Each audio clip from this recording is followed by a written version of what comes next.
Good morning, everyone. We'll go ahead and get started here. Welcome to the Rocky Mountain NetSuite user group. I am Corey Anderson, the president of the group, and this is our first meeting of January. This is our agenda for this morning. For about 15 minutes, you're going to hear from me. We're going to have our welcome and general business. We're also going to have an opportunity for member announcements. At the member announcements section, if you have a job posting or if you're looking for a job or anything NetSuite related, looking for help, anything like that, you can unmute yourself and make an announcement, or you can post it in the chat window. And then we also have a LinkedIn form that you can make announcements, which I'll talk about here in a minute or so. So that's our member announcement section. Our meeting sponsor for this morning is Ries.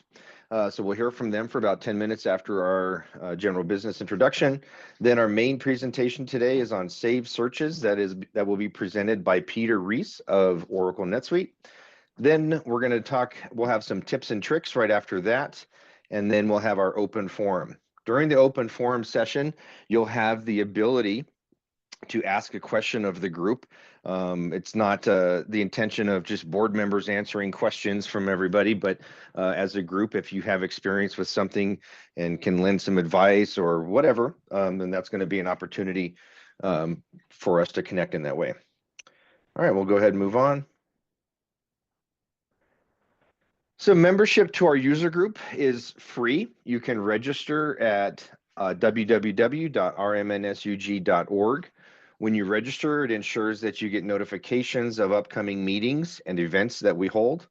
It also gives you access to our LinkedIn forum. So if you are not a member, please sign up today. Where you can find us, we have a website. It's rmnsug.org. We also have a YouTube channel. You can go to YouTube and search RMNSUG. We have a LinkedIn forum, and that LinkedIn forum is listed here. Not a very friendly URL, so you can just go to LinkedIn and search RMNSUG or Rocky Mountain NetSuite user group, and you can find us there. Currently, our LinkedIn forum is a closed group, so you do have to request access to the group. We are talking about changing that, so it'll be an open forum, and hopefully we'll be able to get some more interactivity out of it by doing that. So more to come on that in maybe the next couple months here. So where you can find us also, we have previous meeting recordings. Every meeting that we do is recorded and posted on our website. You can go to rmnsug.org/posts. And we also have an area where you can search. So this kind of a small screenshot here, but you can see this little search box right there. And let me actually get my little laser pointer. So you can see a search box here. And so once you go to the post section, you type in any topic that you want. We've probably talked about it at some point. We have a rotating meeting content schedule, but we also do kind of other topics that we haven't done over time. We've been recording our meetings for, I think it's 8+ years now. So everything is there, and you can see, you can watch the meeting, you can download the slides. If there's any tips and tricks, we also post them in there as well. So real quick, we'll do a board introduction. So that's me in the upper left-hand corner. I'm the president of the user group, and I'm a co-owner of Stratos ERP Partners. We have Margie Cominos. She is our sponsorship and member chair of the Plant Scan Corporation. Our communications chair is Mike Kackline of Vertifor. Our speaker chair is Peggy Evleth of RSM US. Our treasurer is Dana Larson of Dana Larson Consulting. And then our newest board member, our events chair, is Ryan Longnecker of Collective Mind Technologies. And Ryan is helping us plan out some new and exciting events for this coming year, which we'll talk about here in a moment. So at this point, I'd like to take a minute. You can unmute yourself for an announcement and post. You can post them in the chat window. You can post them on our LinkedIn forum. So I'll go ahead and pause if anybody wants to unmute themselves, make an announcement. There is an announcement in the chat window. Certified NetSuite professional looking for a role in NetSuite. There's a email and cell phone in the chat window there. So anybody else?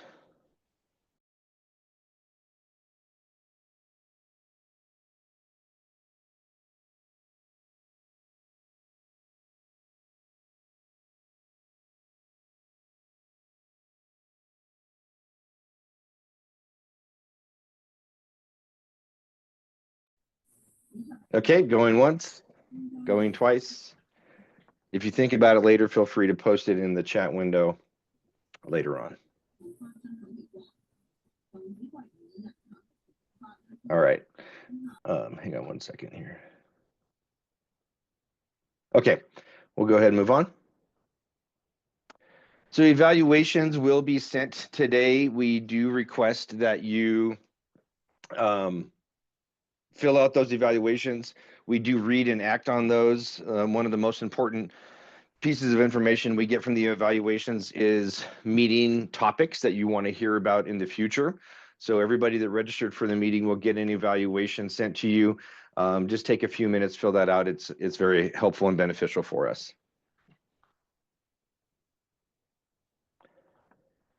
So meeting sponsorship, membership, as I mentioned, to the user group is free. The cost of our meetings is supported by 2 levels of sponsorship, Suite App and consulting sponsors. Suite App sponsors must be available through suiteapp.com, and consulting sponsors must offer NetSuite consulting services and have certified NetSuite consultants on staff.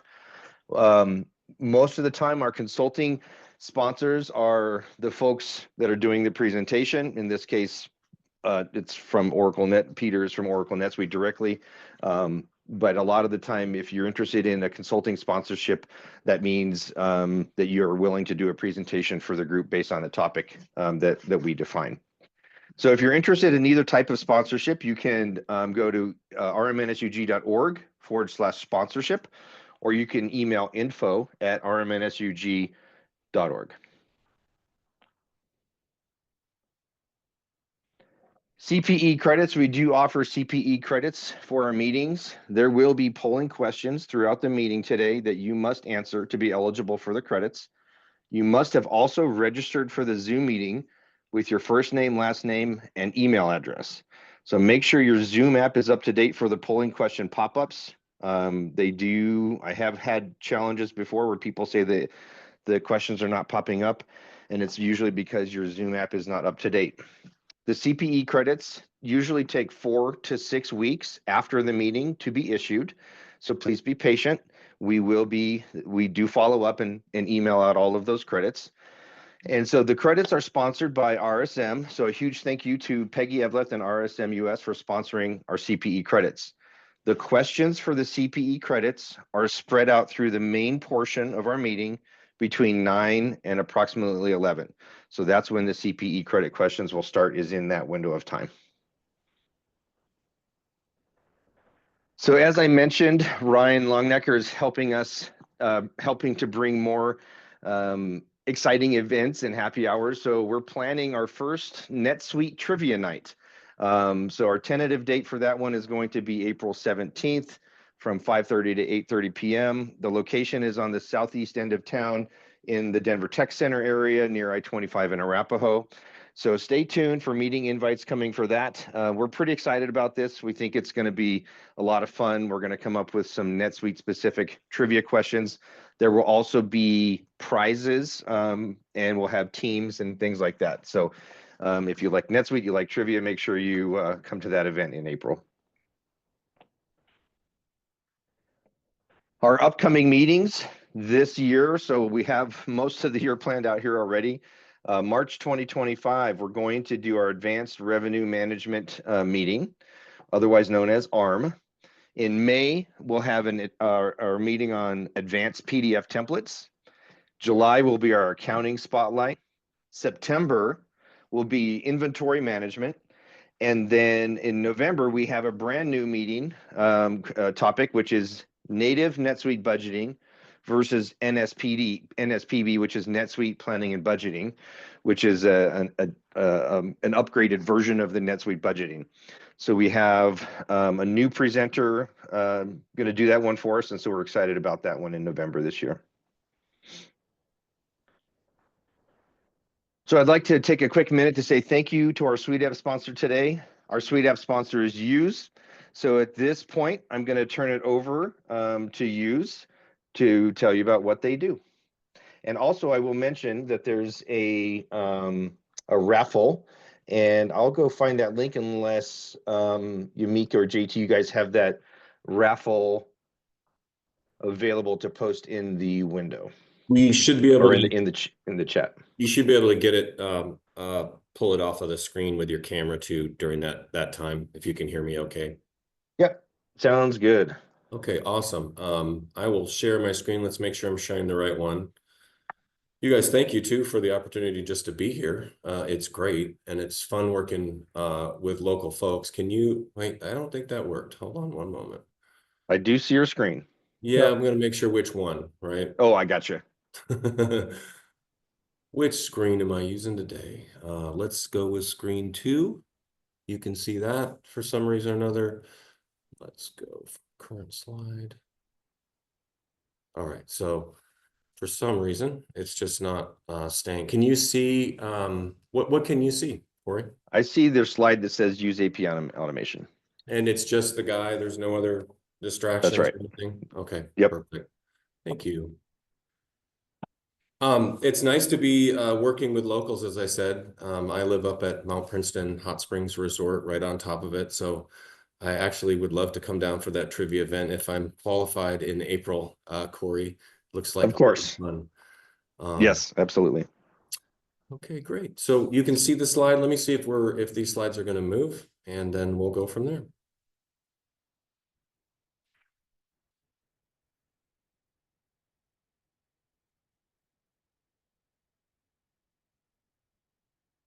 All right, so let's see. Did the screen move for you? It sure did. Okay. So thank you very much, Corey, and thank you everyone for being here. Just want to make sure you're really only seeing my mug shot here with my email address. Are we good on that? Yes. Okay, perfect. And let me just make sure I have the right deck queued up. Yep, I do. Good. You guys, everything's in order. I'm not coming to you today from Mount Princeton Hot Springs. I'm coming from Dallas, which is our home office.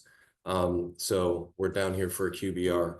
Really just want to share with you guys a little bit about Use. Born in the cloud in 2010. You may have heard of a company called ITsoft, which is a very recognizable leader in AP automation coming out of France and Europe. In fact, we've been in this business for close to 33, 34 years.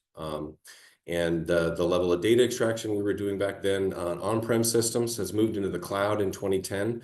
Laurent, our CEO, brought our new office over to Dallas and launched us in the cloud in about 2010.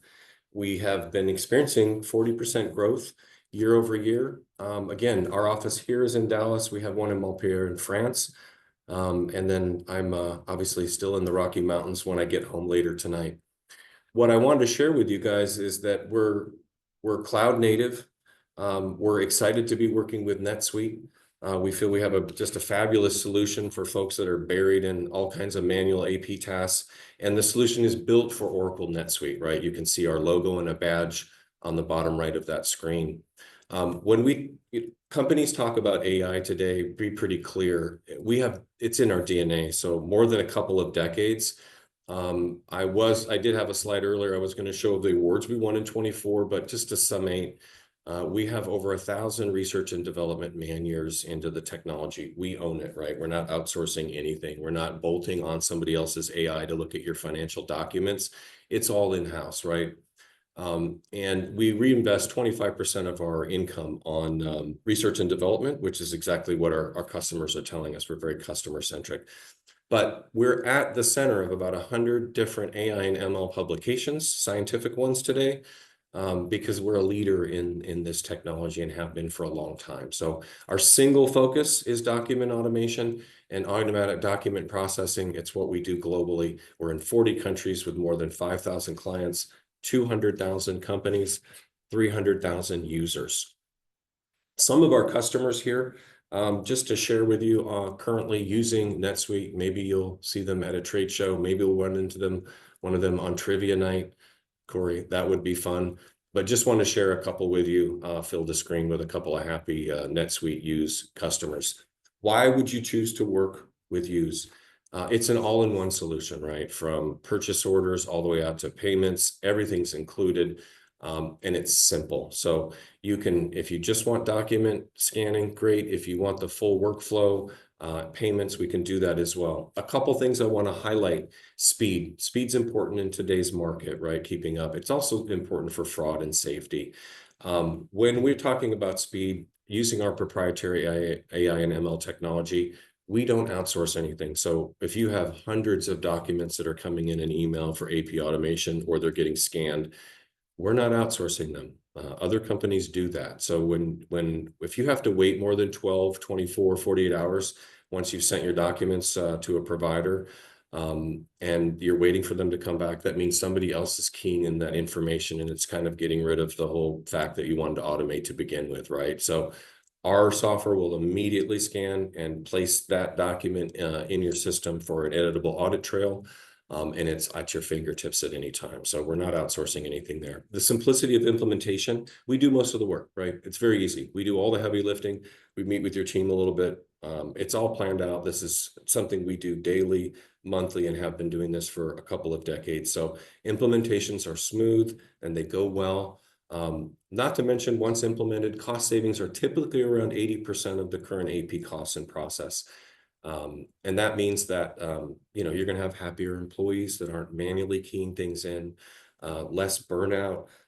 You'll have fraud prevention, an auditable trail and traceability into all those documents, as well as having a secure storage in the cloud for all those documents. So the all-in-one solution can be pieced out to anything that you need, but all the way from purchase, all the way through payment, we can cover it. And I'll touch a bit on that workflow. I kind of like to go right to left here instead of left to right.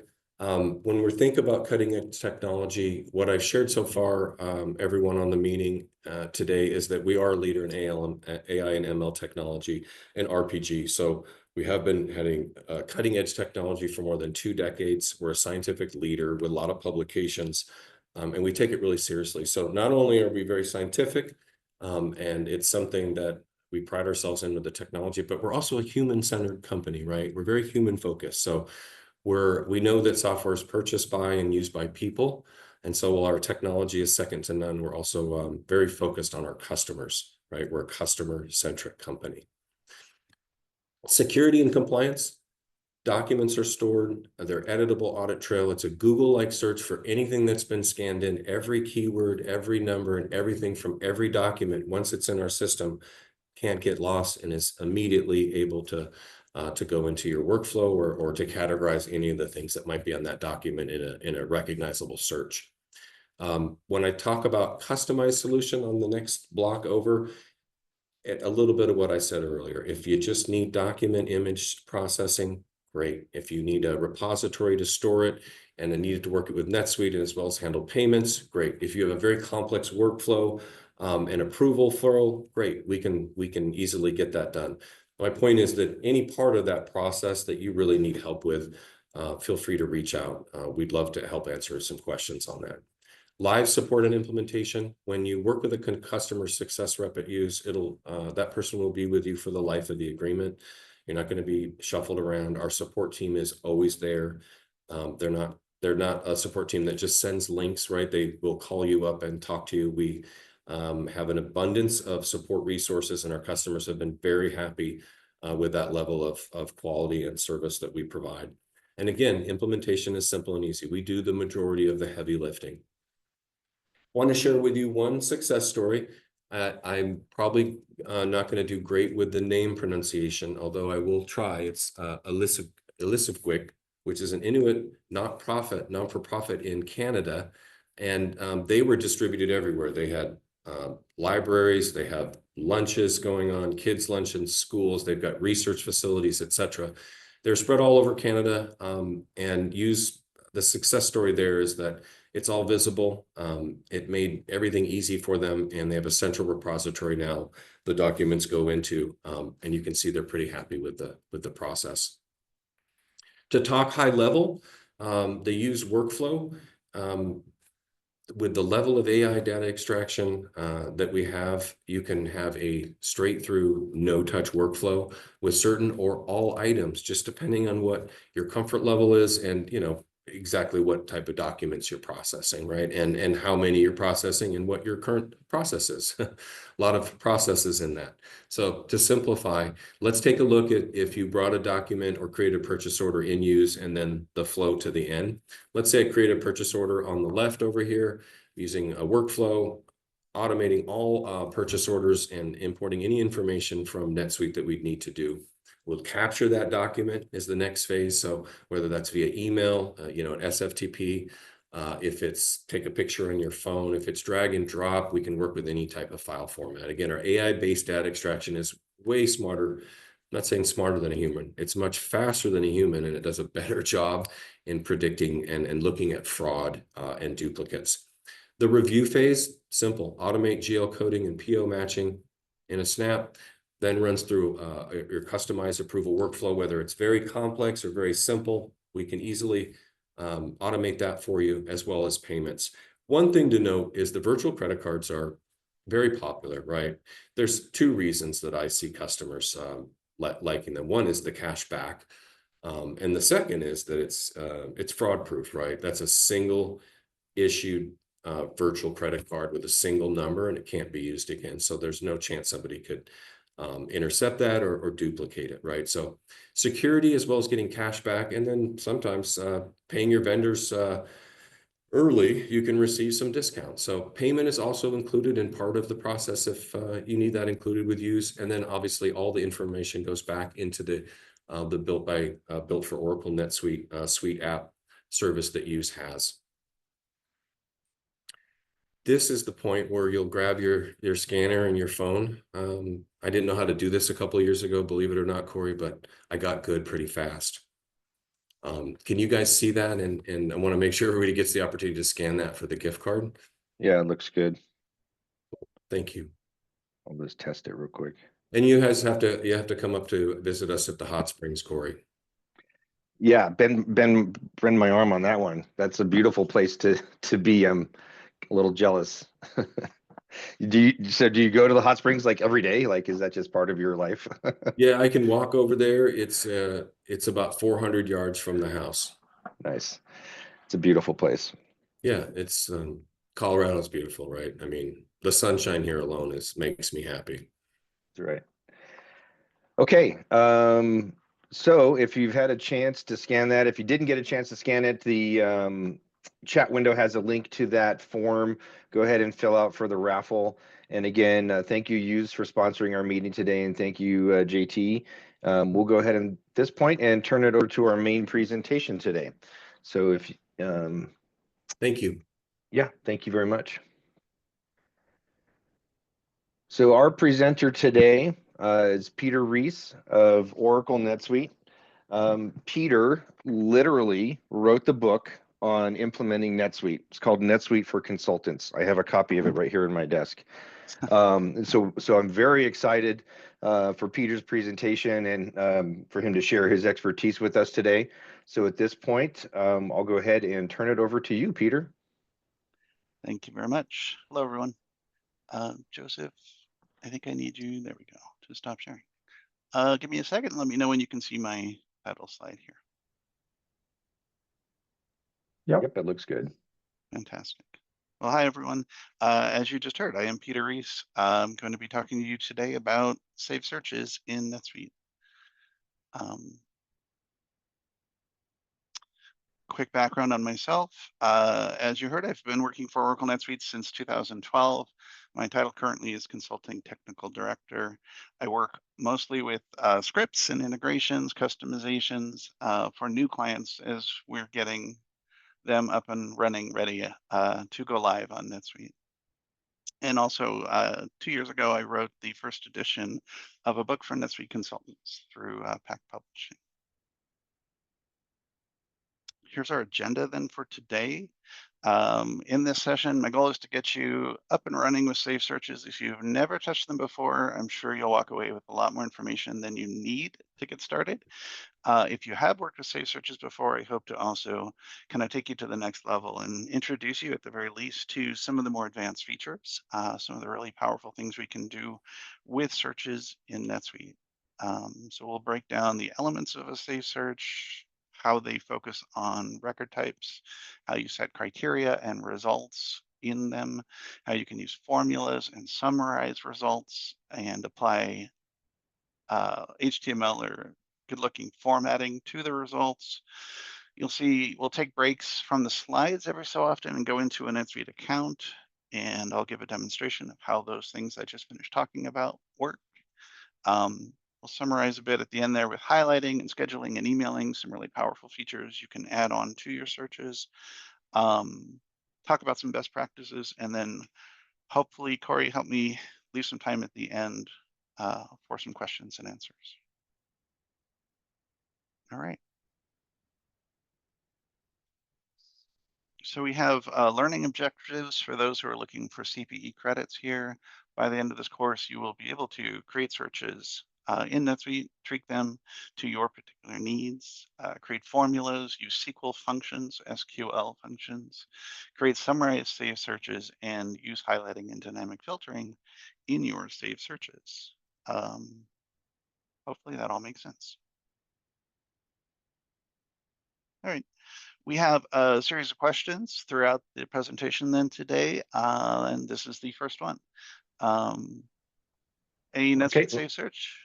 Sorry? All right, go ahead, Peter. I'm going to go ahead and launch the poll as you're reading that. Perfect, thank you. A NetSuite Safe Search can provide which the following information: a fully defined income statement, a list of transactions in a specific date range, customer data, which comes from an external CRM application, or a prediction of who will win the Super Bowl. Give that some thought. I think we said, Corey, you've got about a minute or so to. Yeah, we'll go about another 30 seconds here, and then I'll turn off the poll and I'll share the poll results. Perfect, thank you.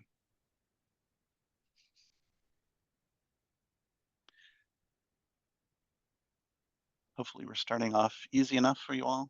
It's early in the morning. About 15 seconds left for the first CPE question.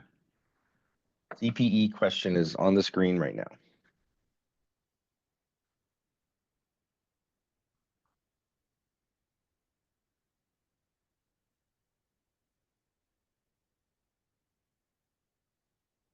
All right, I'm going to go ahead and end the poll, and I'll share the results. And Peter, the answer is? The answer was B for this one. A list of transactions in a specific date range would be the only answer here that actually is something you can do with searches in NetSuite, although I do like someone's optimism answering about the Super Bowl there. That's great. All right. All right. Good. Moving on then. We'll start then with how safe searches are used in a typical NetSuite account. As you heard, I work as a consultant in the professional services team for NetSuite. I've probably worked with, I don't know, a whole bunch of different clients in different industries, different verticals, as we call them, and seen all sorts of different use cases for NetSuite. And I think the one sort of universal feature in NetSuite that almost all my clients, actually all of my clients use, are safe searches. So that's why I was really happy to be able to present to you all on this today. We use safe searches to basically work in one of two modes. You need to answer a question about the data in your NetSuite account right now. So then you will probably throw together a search quickly. You need to be able to know how to do that. And use the answers that you get from that search right away to help a coworker, provide some information to management, whatever it is you're looking to achieve.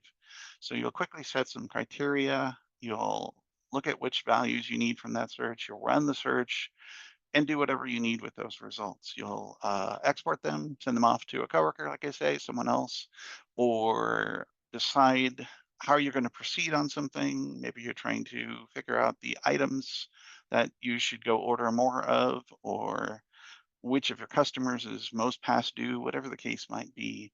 Um, that's the first use case we typically see when we work with safe searches.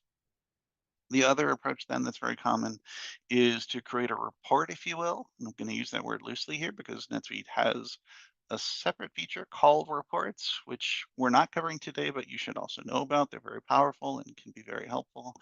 But searches as reports, the idea there is you're going to take time to create it really well. You're going to spend time making sure the criteria are exactly what you were looking for, which in some cases can be very quick and simple, and others can really take some time to get right. You're going to make sure the results are correct. You've got all the right fields in the results that you want to look at for each result that comes back from that search, and that it's going to clearly communicate some message to whoever your audience is. In this case, right, we typically see these report style save searches being created and saved and reused over and over again. So you might send it to your sales team and say, hey, this is how you'll know what your pending deals are. These are the new leads in the system, or whatever it is the search actually provides for you. You're also probably going to spend a minute and make sure that the search has the right permissions.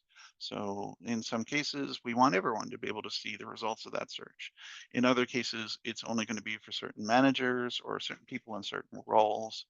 All of that is possible with saved searches. And as you can see at the very bottom there, we can also add searches to the reports menu. So we can take a saved search we've created very carefully and treat it, like I say, as if it were a report that then anyone can go and consume whenever they need to gain that insight. Okay. Advanced saved searches then, when you go into NetSuite, if you look at a given list of records like sales orders or customers, there's always going to be a search link in the upper right. And when you select that, you're doing what we think of as a basic or standard search. You always have a button on that screen, though, to convert that basic search into a what NetSuite calls advanced save search. So that's everything we're focusing on today is one of those, an advanced save search, where you take the time to set up all sorts of criteria and results and so forth. Like I said earlier, to fine tune your message, to figure out exactly what it is you're trying to get out of the system and do whatever you need with that data. So when we do that, that's where we can take advantage of some really useful features like expressions, which allows us to make complex sets of criteria. So sort of if this is true or this other set of data is true, then I want to see that result from my search. We can use formulas and what we call SQL functions, SQL functions, we usually say, to control the searches in an even more advanced way. I'll break that down a little while from now. We can take the results that we're getting from any safe search and summarize them into groups. So for instance, sometimes if we're doing a transaction search, we want item level detail, but other times we don't. And we might need to summarize the results into groups by document name or customer name or vendor name or something else in the system. So we'll break down how that works as well here. And then the last point there, making searches interactive allows us to publish a search to other users in the NetSuite account so that they can interact with it. They can apply filters, for instance, to the search without you having to rewrite it every time they want to change what results they're seeing. So if you want them to be able to say only certain customers are included in the results or only certain date ranges, that's another powerful option we have here. It's quite a bit more to save searches, so we'll be breaking that down as we go through the rest of this presentation. All right. Based on my experience then, getting started with save searches can be a little frustrating, but it's almost always going to be worth it. What I've figured out working with a whole bunch of different clients over the years is if you stick with it and ask questions and get help when you need help, you can almost always get what you need from save searches. We have other features in the system, which we won't be focused on today, like workbooks and data sets. And as I mentioned a second ago, reports are in the system as well. But when I need to put together one of those two styles of searches, like I mentioned earlier, I almost always get what I need from Save Searches directly. They've been around in NetSuite for a long time. They're going to be around for a long time. So I think learning how they work is really useful and beneficial to any NetSuite user. As I mentioned then, some Save Searches are very simple. We'll go in and just set a single criteria. I'm just looking for sales orders created in the last few days. That's fairly straightforward. But if you can look on the right there, the screenshot I've taken is from one of my client accounts, where we ended up creating a search with all of those criteria. And every single line there in that listing was important to make sure that we got just exactly the right set of results out of their account. They have over, I think, 2 million sales orders in their account right now.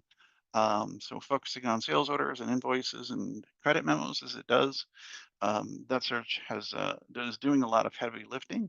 And so you can see setting those criteria up is something we ended up doing over time.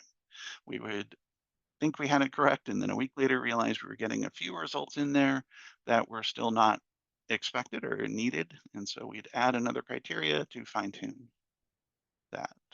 You can see then the process on the left that we typically follow, creating this kind of a save search, the kind we're going to keep and reuse over and over again, is to edit the search, kind of look for whatever it is we're getting out of it, make it correct as of that moment. We can always add additional criteria, additional results to a search over time. It's never set in stone. And then obviously we'll run it, look at the results, confirm that we're on the right track or not, go back and edit it again and keep doing that until we're 100% satisfied with what we're getting. In my experience, this is very common in creating a new save search for a client, especially like this example on the right here, when their requirements, their needs are very specific. It isn't always that way, but when it is, like I say, taking some time, being patient, persevering through the process is just part of getting it done.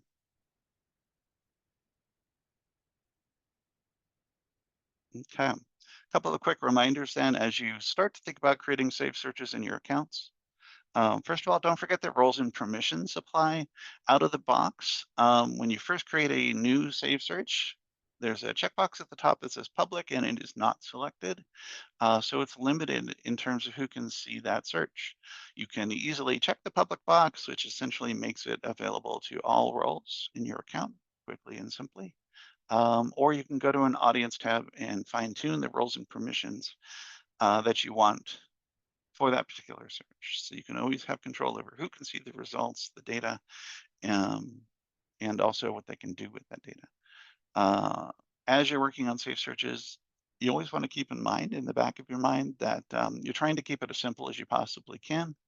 Adding fields to the search that aren't necessary on the results will slow it down and possibly complicate or confuse the users who might be looking at it. So you always want to just keep it as simple as you can, keep the criteria as simple as possible. And that also helps with maintenance over the long haul. If this is a search you're creating that you're going to reuse over and over again, it's going to be that sort of weekly sales search that a whole bunch of people are going to rely on. You want it to be easily maintained over time. So not just you will be able to make changes to it later on, but anyone else in your position, for instance, could do the same. And I'll provide some more guidance and so forth on that as we go through the rest of the slides here. Okay, time for question number 2 then. Corey, if you have the survey, here we go. What do you all think? Is it true that only NetSuite administrators should ever create save searches?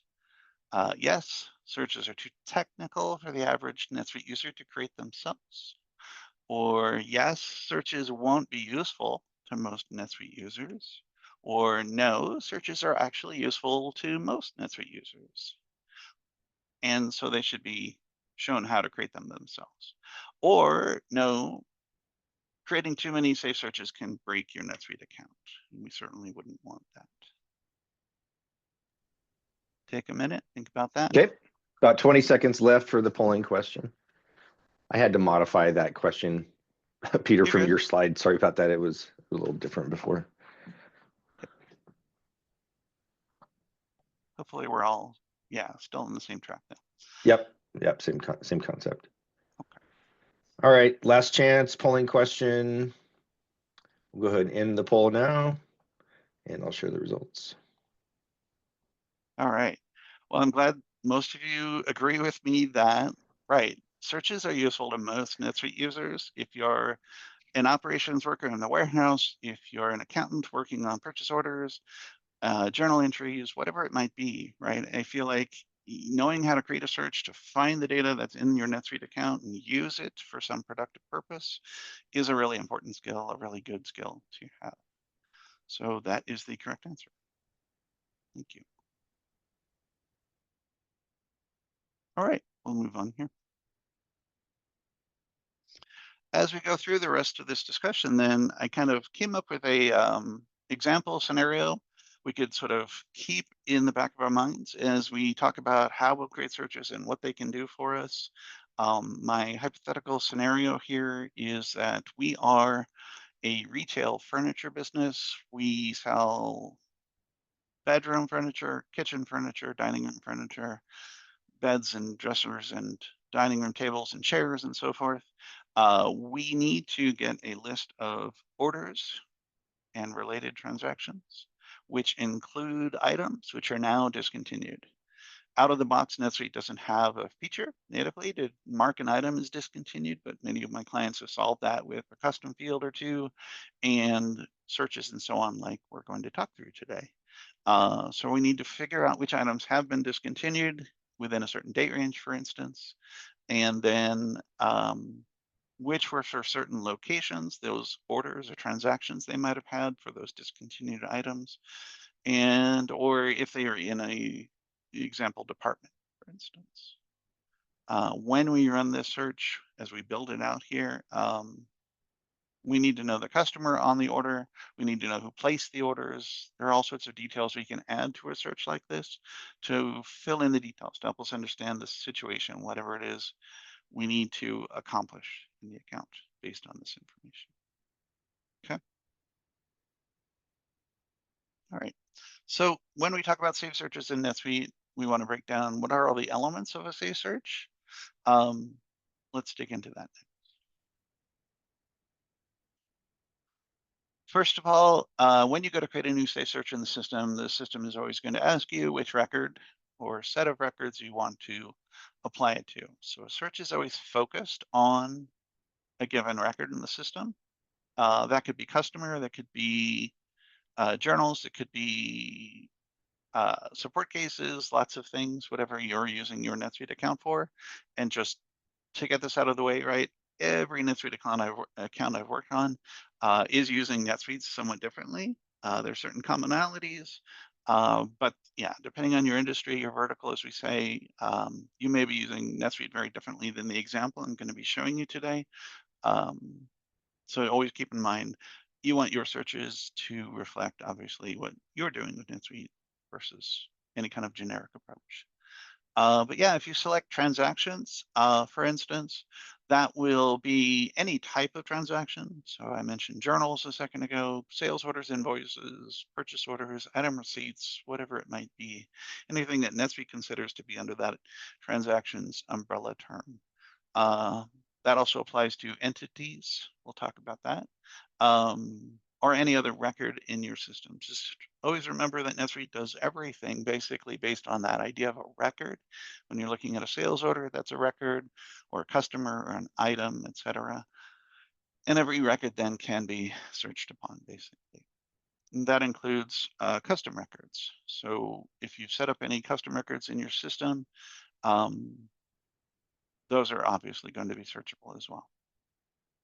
The only restriction then with safe searches is that you cannot tell the system you want to create a safe search for 2 or more unconnected records. We'll talk about what connected and unconnected mean, but that's something that we always need to keep in mind. Criteria then is the next step in creating a new safe search. This tells NetSuite which records to include in the results. So these are your filters, sometimes we call them. that allow you to say only show certain data if they meet my criteria. So that can be based on field values. You can use formulas to calculate a value dynamically each time the search is executed. You can use expressions, as we'll see in a bit, to create complex sets of criteria. So you can get as complicated as you need to there with your criteria. Results are next then. Results are just the fields or the columns that you're going to see in the search when each time you execute it. Those can be, strictly speaking, just field values. I want to see for my sales orders, the customer's name, the transaction date, and the expected ship date, for instance. Or they can be based on formulas, which calculate a value, again, dynamically each time the search is executed. Those results can just be plain text, as we might say, or they can be formatted using HTML, which allows us to get really fancy with colors and fonts and all sorts of good things. When we get to the other settings, we'll break that down too, and you'll see you can control things like highlighting. We can apply what we call available filters or dynamic filters to the search UI for when users are running the search in NetSuite. We can schedule them. We can tell NetSuite to email the results on a scheduled basis, and quite a few other features are there. But those are the basic elements then for every saved search in NetSuite.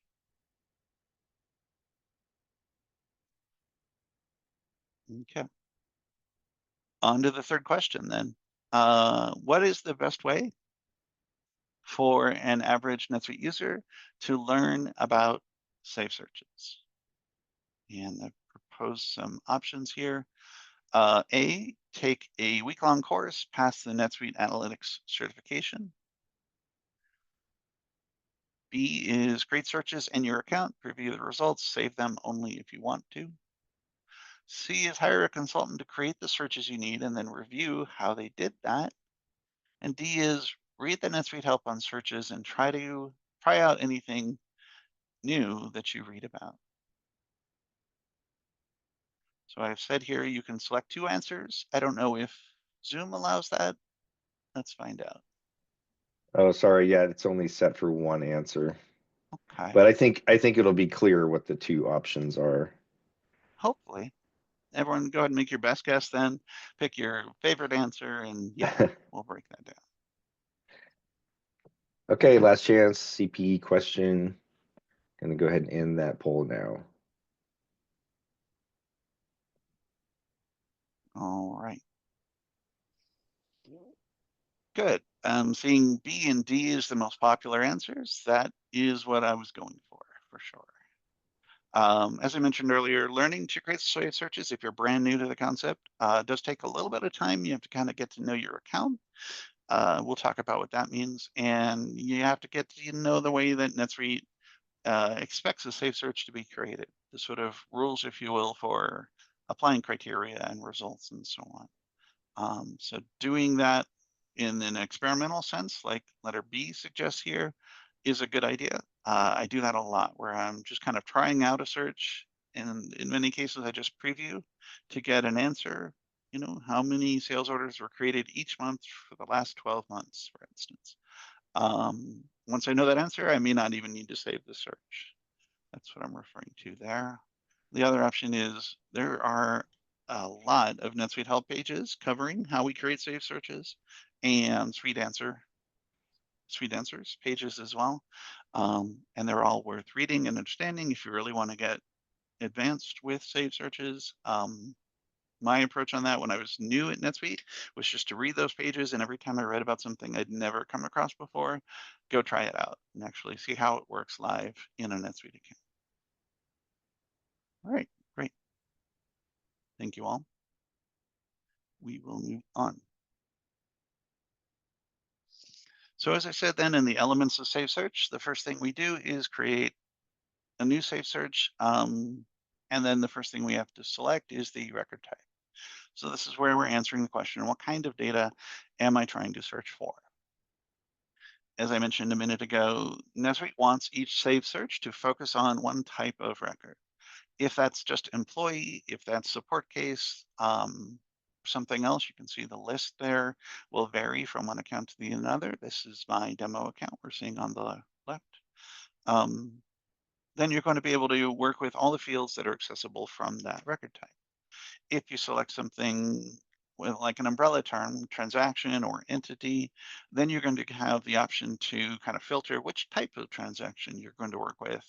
But that's really handy because it's really, really common that you want to create a transaction search across multiple types of transactions at the same time.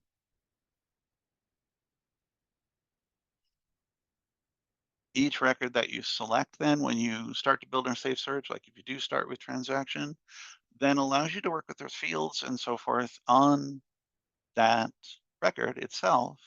So if it's your sales orders you're focused on or your journal entries, those records will have certain fields which are available by default, and you can always search on those fields. But also then NetSuite understands what we call a join, connection, if you will, to another record, to other records in the system, which are related to the record you're focused on for your search. So if you start with a transaction search, you can very commonly also pull in details from customers, for instance, or vendors, or items, because NetSuite already understands the connection between a transaction like sales order or purchase order and the item list on it, or the expenses or accounts that it's going to work with. So as we go through this, we'll be talking about that idea of a join quite a bit, understanding how NetSuite has natively defined joins and how you can create your own joins with custom records, for instance, is just another powerful feature of safe searches. And again, it all comes back to just trying to get an answer to whatever question you need answered from NetSuite. When you need to get data and you realize that that data is on multiple unconnected records, we have to come up with a plan B. Searches by themselves can't join or pull data in from multiple unconnected records. If NetSuite doesn't give you the connection option, I'll show you what that looks like in a second. Then your choices are basically create two safe searches, one on each type of record. And then typically we have to export that data out of NetSuite if we go that route. And for instance, combine it somewhere else, like in Excel, for instance. Or the more powerful feature built into NetSuite now is what we call analytics or data sets and workbooks.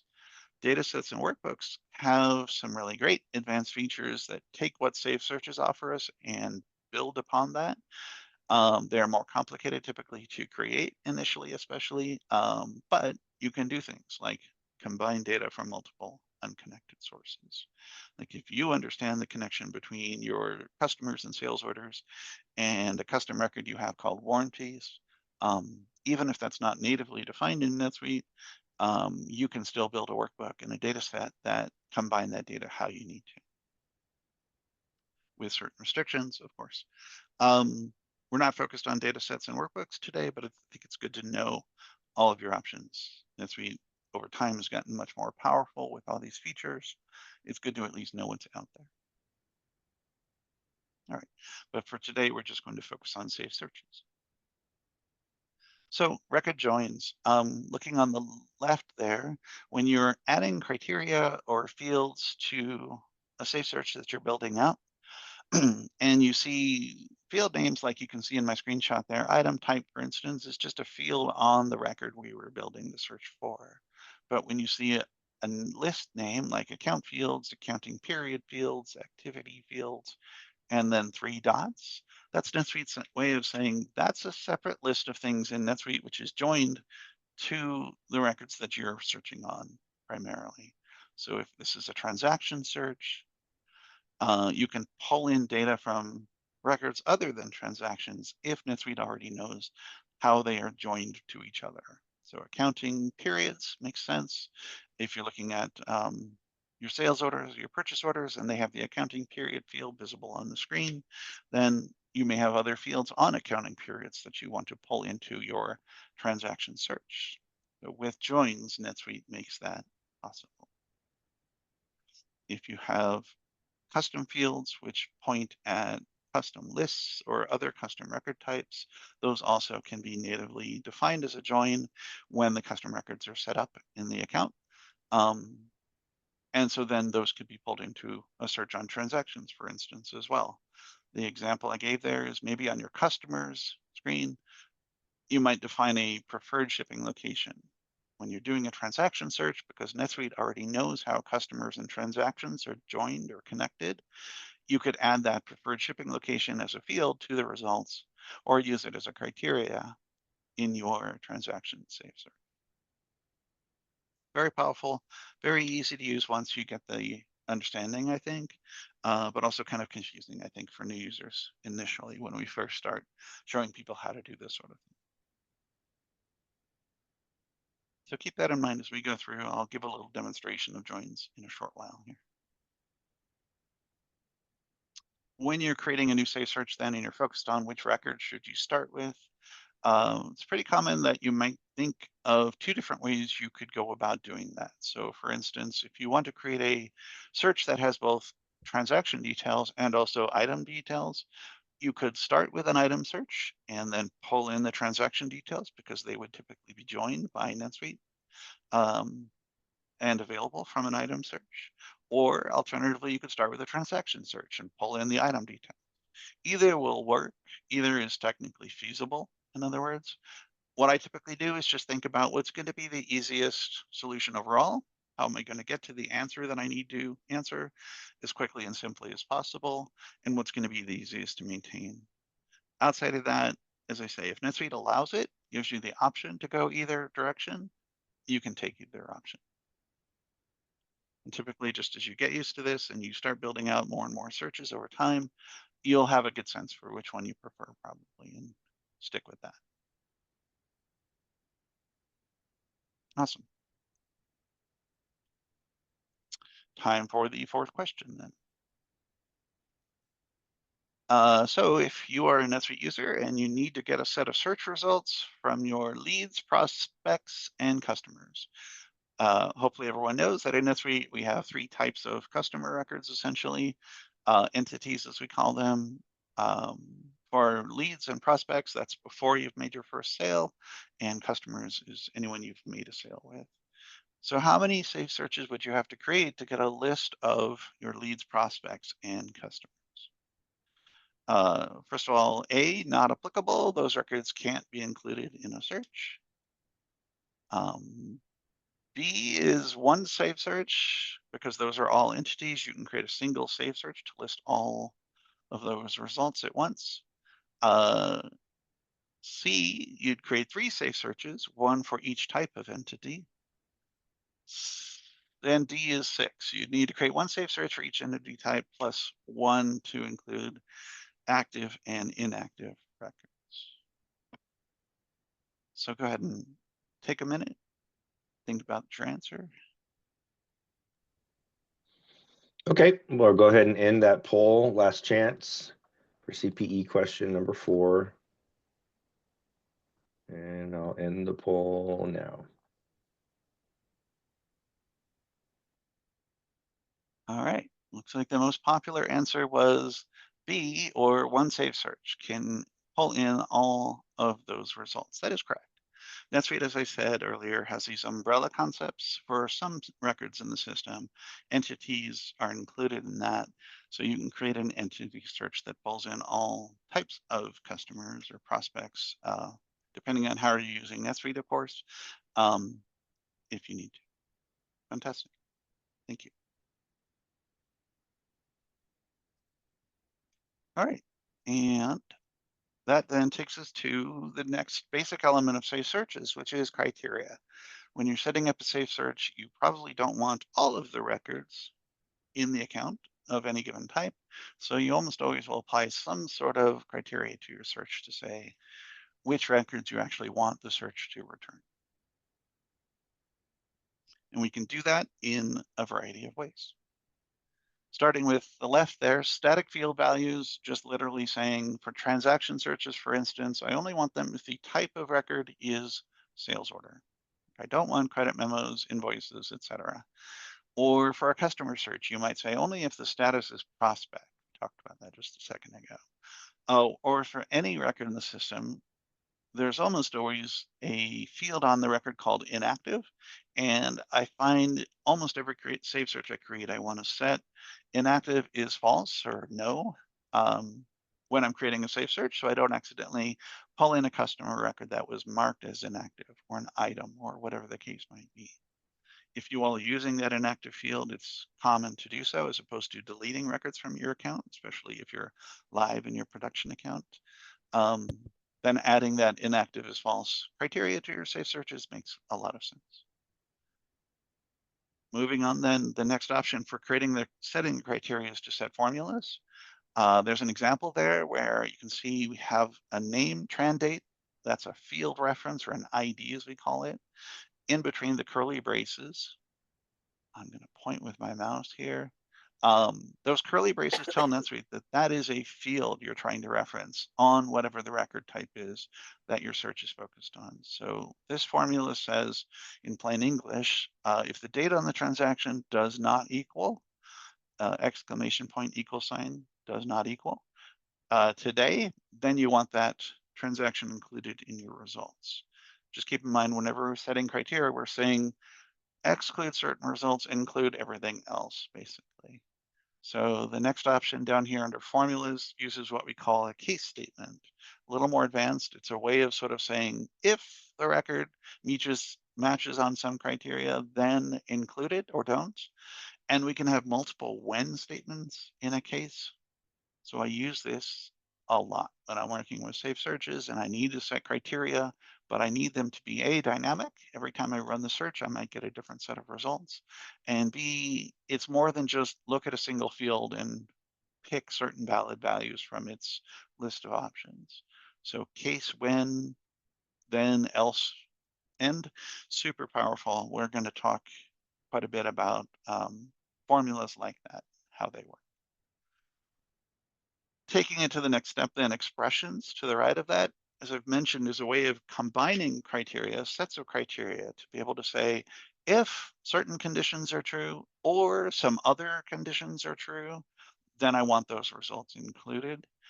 We use parentheses, like you can see in the example here, and we use the words and or to kind of build out those expressions. Again, this is the more complicated approach. It takes some time typically to kind of fine tune that, especially when you're first learning how to use them, but super powerful. When it comes to real world conditions, data typically is messy. The real world just gets complicated and there's not much we can do about that. So then our searches very commonly might end up with expressions is the way to kind of get just the set of records we're looking for from our criteria. We're going to touch upon briefly the concept of a summary criteria as well. If you're summarizing the results for a safe search you're putting together, you're saying, I don't want to see all the details from the system. I want NetSuite to summarize or group them according to some criteria, some condition. You can apply criteria to the summaries as well.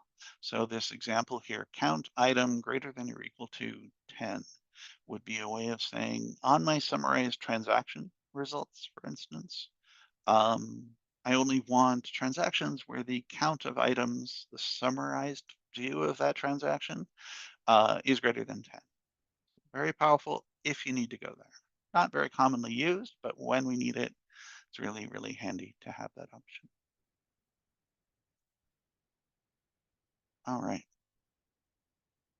So here's an example then of a safe search showing the criteria tab. When we look at the UI in NetSuite, these words on this blue bar here are the tabs or subtabs officially as they're called.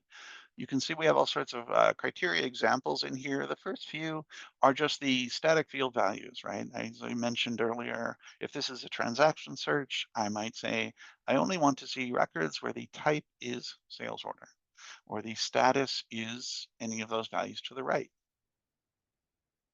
On a transaction search, a very common criteria that we need to add is the mainline criteria. I imagine if any of you have started to create safe searches in your NetSuite accounts before, you must have come across this. This only applies on transaction searches, but it's NetSuite's way of saying mainline is either true or false as a criteria. And what you're doing is saying, do you want to include just the header level details in the results? Should NetSuite just focus on the sort of main body of the transaction, like sales order, journal, whatever? Or should it include the item line details as well? So if you say mainline is false, you're saying I want the item line details. If you put the criteria in mainline is true, you're telling NetSuite you're mostly just focusing on the header level or main body of the transaction and ignoring the line level details for this particular search. If you don't include a mainline criteria when you're building out your save search for transactions again, NetSuite's going to do its best to guess whether it should be a mainline is true, header level only, or a mainline is false, item line detail kind of a search, just based on the other criteria and the result fields that you include in your save search. So sometimes that's acceptable. You just want to let NetSuite figure that out for you. And other times it's better for you to call out what you're looking for. So based on your criteria, NetSuite might guess that you're only looking for header level details, but really you want to have it focused at the line level. Then it's a good idea to add mainline is false to your save search.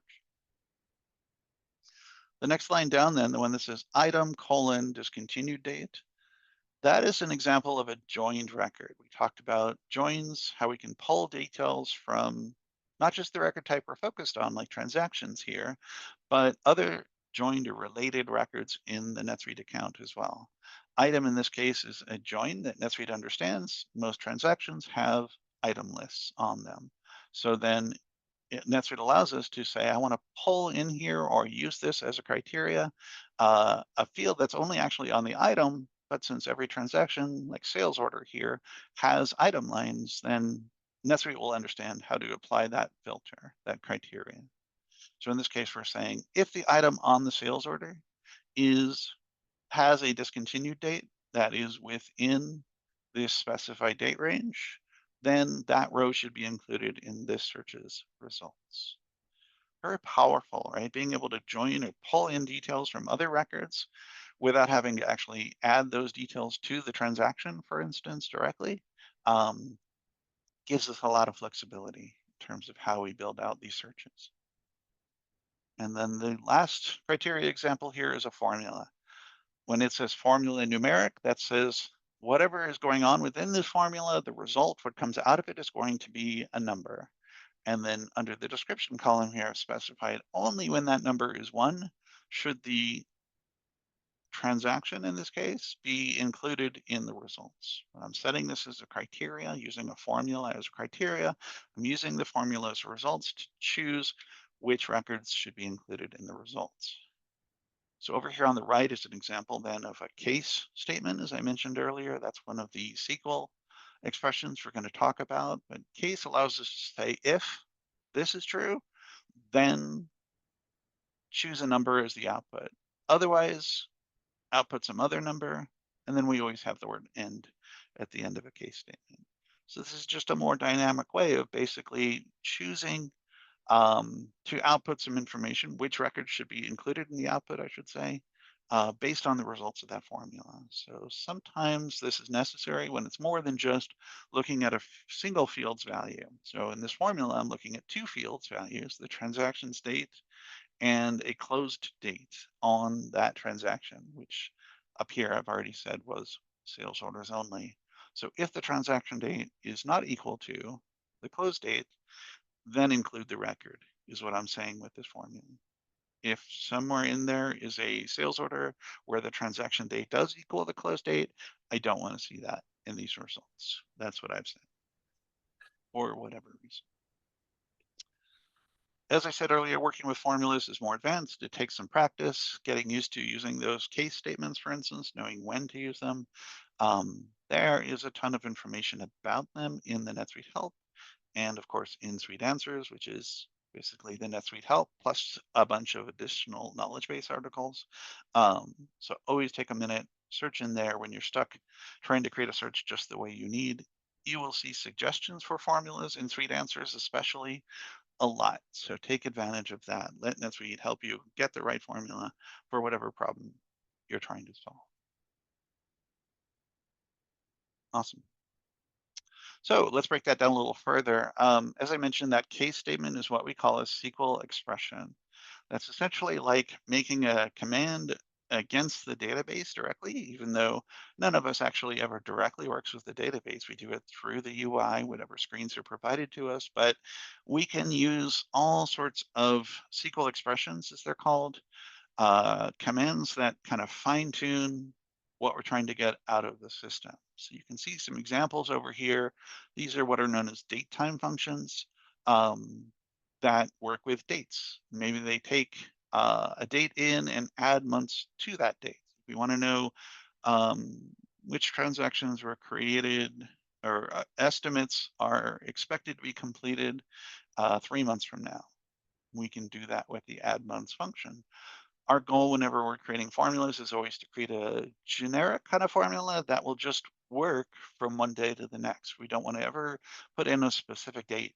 I wouldn't want to create a search today and say, show me estimates that are due before June 1st, for instance. Instead, I'd want to be able to say, show me estimates that are due before 3 months from today, and then let NetSuite calculate what today is each time you run the search. So that's where functions like this, SQL expressions, as we call them, are super powerful. They allow us to build in that kind of dynamic variability into our searches so we can just set it and use it without having to constantly update it over time. And there are many, many functions available. I'm going to show you the help page for that actually when we get into a demo in just a short while.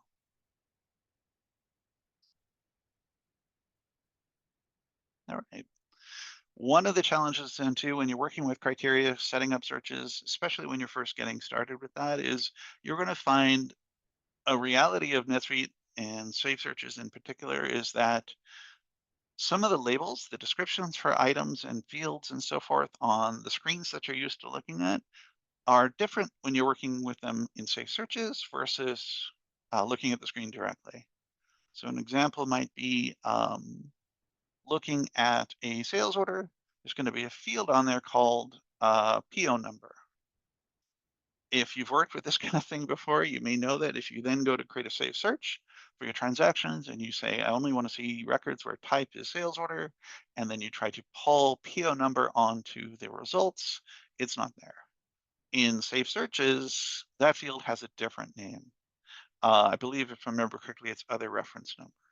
And getting used to that kind of difference. It doesn't happen all the time, but it does happen enough where you need to know basically how to find the field you're really looking for, including sometimes digging in under the hood a bit to figure that out. So it's always a good idea to start when you know what you're looking for and you're trying to create a criteria, for instance, based on a field on a record. To just go look at the record screen and look at the fields labeled there. Whatever that label is, most of the time, that should be what the field is called when you're creating the safe search. But if that's not the case, as I say, sometimes you have to dig in a little more. Something I've just learned to do and kind of comes second nature after my many years of using NetSuite is to look at the way the form is built. I'm almost always in my client's accounts as an administrator, so I have this option. If you don't have this option, you might have to have an administrator do this for you or someone else with more permissions at least. But you can edit a form and look at the record, the way the screen is set up, like if it's sales order or journal or items. And the field's default label will be shown next to whatever your company has decided to label that field as on that form. So for instance, if you created a custom field for sales orders called favorite color, that's the name of the field in NetSuite favorite color. Someone may have decided that on the sales order form, though, that should just say color. If you go to add color to a safe search, you're not going to find it with that label. It's going to have the label that the field has, regardless of what the field's label is on the form. So that's why I say it can be a little confusing. If someone has made a choice to change that label between the field itself and the form, then you have to figure out what the field's label is really. And one way to do that is to look at the form to customize the form, as we say in the UI, find that field in the list of fields, wherever it's displayed, if it's at the header level or on the item level, and then figure out if it's been renamed for that particular form. Go back to the actual fields label, and you'll be able to pull that field then typically onto the safe search. Another option is to check NetSuite Suite Answers. for certain basic fields like that PO number I referenced a second ago, there's a Suite Answers article that says if you're trying to add PO number to a search and you don't see PO number as a field you can add or using criteria, then you should use this other field label instead. Very rare cases for that, but can be really frustrating when you're creating a new saved search and you can't find the field that you're looking for. So hopefully these tips help. Using Suite Answers, doing Google searches, for instance, can also be a time saver if you get stuck on that sort of thing. All right. I see some questions coming up in the chat. We'll get to those in a sec. Moving on then, as I said, when you're creating the criteria for your search, if you're going to summarize the results, you're going to tell NetSuite that, let's say 100 records match your criteria, but you don't want to see all 100 rows in the results. You want NetSuite to group those results by some value that they're all going to share. You can do that on the results tab, and then you can apply summary criteria to those groups of results if you need to as well. So the example I'm providing here, if you want to list all sales orders which fall into a certain date range, and for each you want to show how many items are on the order. Most of that you're going to do on the results tab. You're going to group those results by date range, for instance. But if you want to only show orders in those groups, if there's more than some number of items, like 1 in the example here, then you can do so on the criteria tab with the summary sublist. So you can see in the UI here, there's a standard set of criteria, like my example showed a screenshot a second ago, and there's a summary criteria tab. We don't need to use this very often, but when we do, as I said, it can be really, really helpful. All right, so that takes us to a breakdown for the slides. We're going to jump over to my NetSuite account and take a look at some of what I was just describing in NetSuite. Give me just a second to flip over there. Corey, I assume you'll let me know if any of those questions should be answered right away. Yeah, maybe we can just answer some of those right before our break at the top of the hour or so. That sounds good. Thank you. Oops, I didn't share properly. Give me 2 seconds to stop and restart here.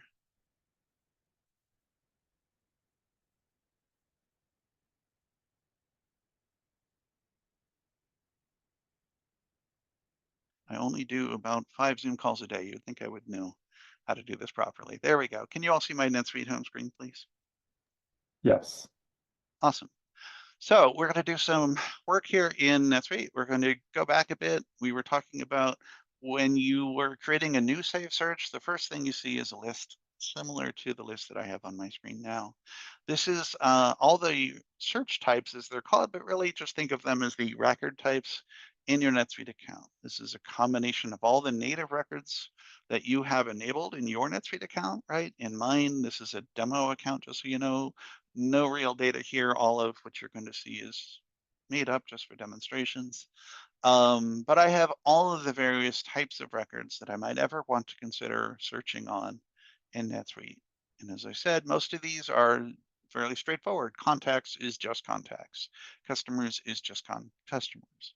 But other searches like entity and, like I mentioned earlier, transaction are special cases where you're actually getting multiple records available to your search when you make that your selection. Most of my searches end up being transaction searches when I'm helping a client with something, but obviously you've got all sorts of options here. Some other really helpful options that are in this list you don't normally think of as records, but are still really useful would be deleted records. If you want to find out what happened to that customer record, I'd swear was in here last week, but now I can't find any trace of, because yeah, when you delete a record from NetSuite, whatever type it is, it's gone. And the only way you can know it ever existed in your account after that is to look at deleted records, this type of search. So those are a really handy tool to have in your tool belt.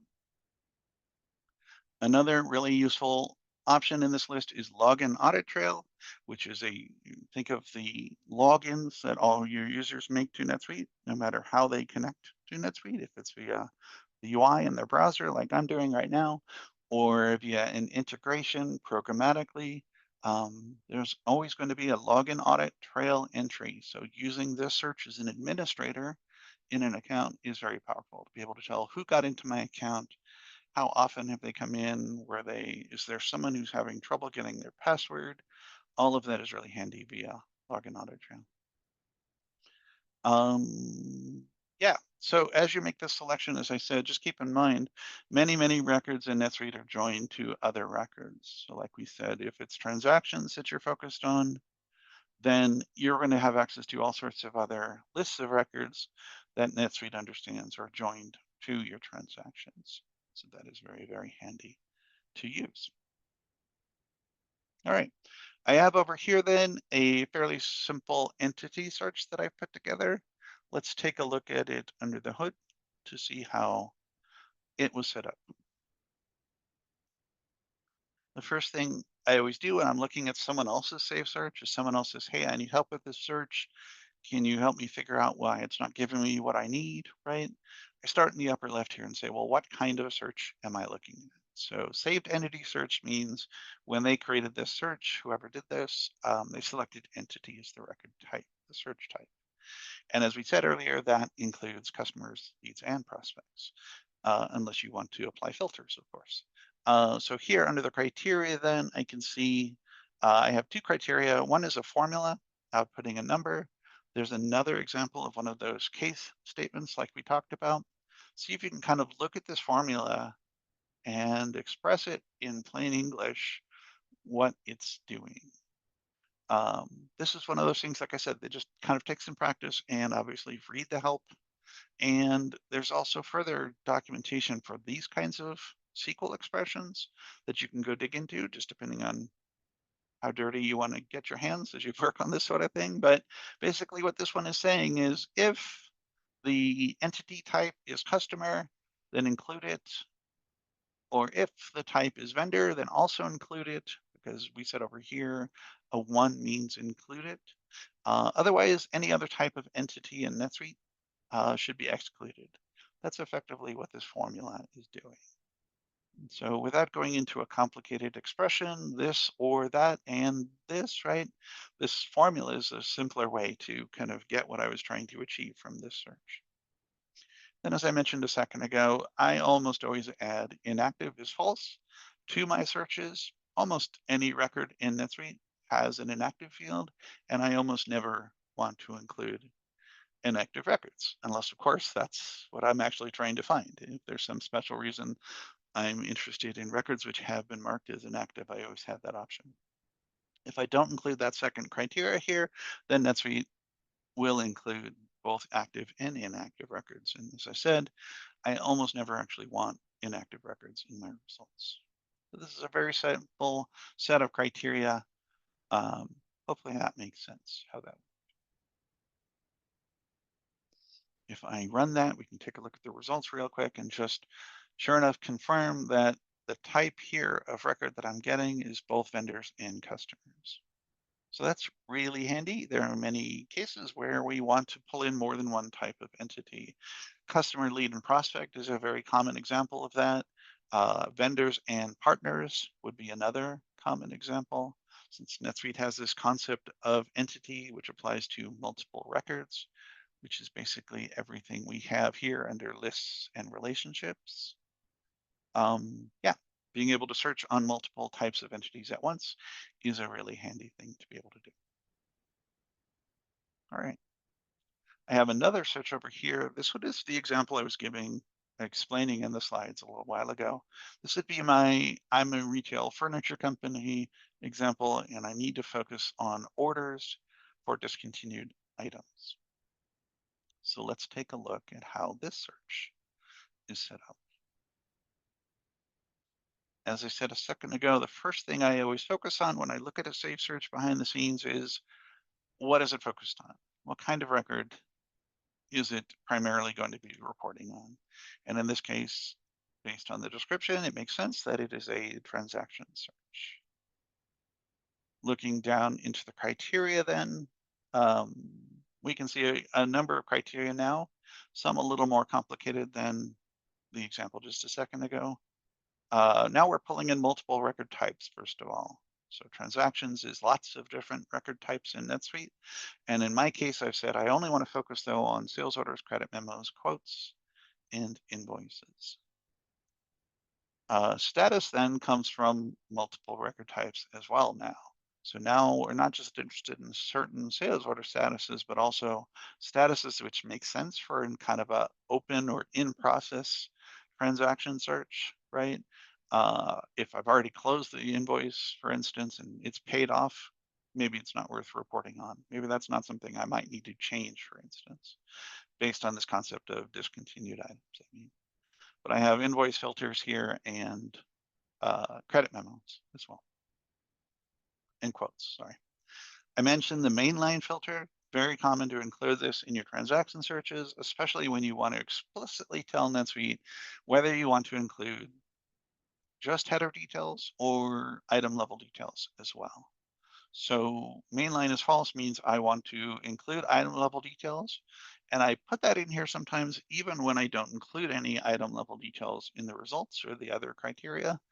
It just depends on what you're trying to achieve. As you work with this more and more, you get used to whether you should use it at all, whether you need to include the mainline criteria, and if so, whether you should set it to true or false. But basically the rule is, are you trying to get just header level details, or are you trying to get item level details as well?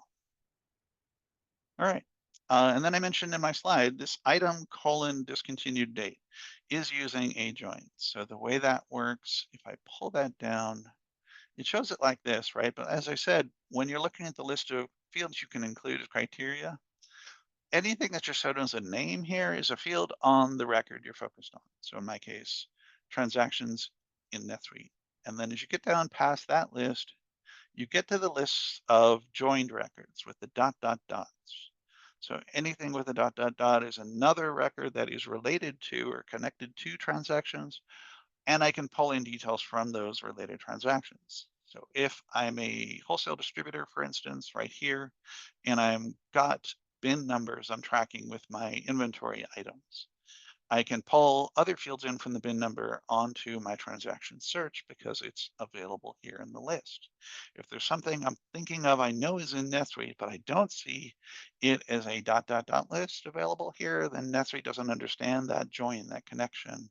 And that's going to make it difficult pulling that data together in a single save search. Sometimes there are workarounds for that. We can talk about those maybe if you have specific cases you're looking for help with, but that's the rule basically as a starting point, that if NetSuite understands the join, then you'll have the ... list here, and then you can go pull additional details from that connected record type. So I'm saying in this case, I want to pull from the items on these transactions the discontinued date, and I only want to include records within this date range. Very powerful, very helpful.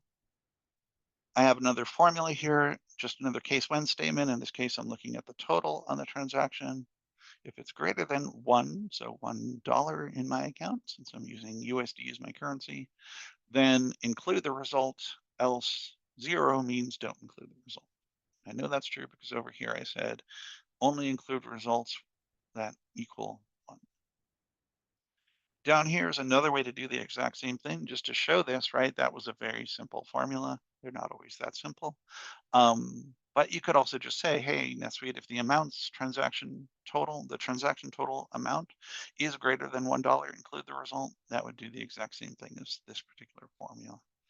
But as I say, usually when we include formulas, it's because we need to look at multiple field values, compare them to each other, or just evaluate them against a certain threshold we're looking for, or something like that. All right, hopefully that makes sense. As I mentioned earlier, you have the option to use expressions, complex sets of criteria in your safe searches as well. Let's take a look. I believe, do I have expressions in this search? Let's just see. I do. So when you check the use expressions checkbox here, you're telling NetSuite, I don't just have one set of conditions or criteria I want to apply to all of my search results. I have sets of conditions, and if any one set is true, results in a record that matches, then I would want that included in the results. And we can mix expressions with non-expression lines. So that's what I've done here. This first line doesn't have any parentheses on it, as you can see. It just says main line is true. So I'm telling NetSuite for all of the transactions included in these results, only show me header level details in the results. I'm telling NetSuite explicitly that, and it's not inside of any parentheses. So I'm telling NetSuite to always apply that rule. You can see it says and over here. So this rule has to apply, and these rules have to apply as well. But now we get down to where I've got parentheses, and you can see there's two parentheses here, one here, and two here. And that's our way of telling NetSuite if the first grouping is true. So from the first parentheses, type is sales order and date is on or after start of last week, or the record type is invoice and the date is on or after start of last month, then include those results. So this is not too terribly complicated.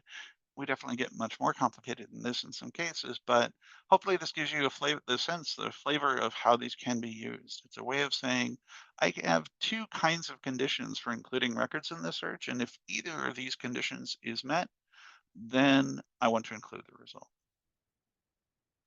You can see I've grouped these with two parentheses here to say I want this whole grouping, these 4 lines, to be considered as a single rule.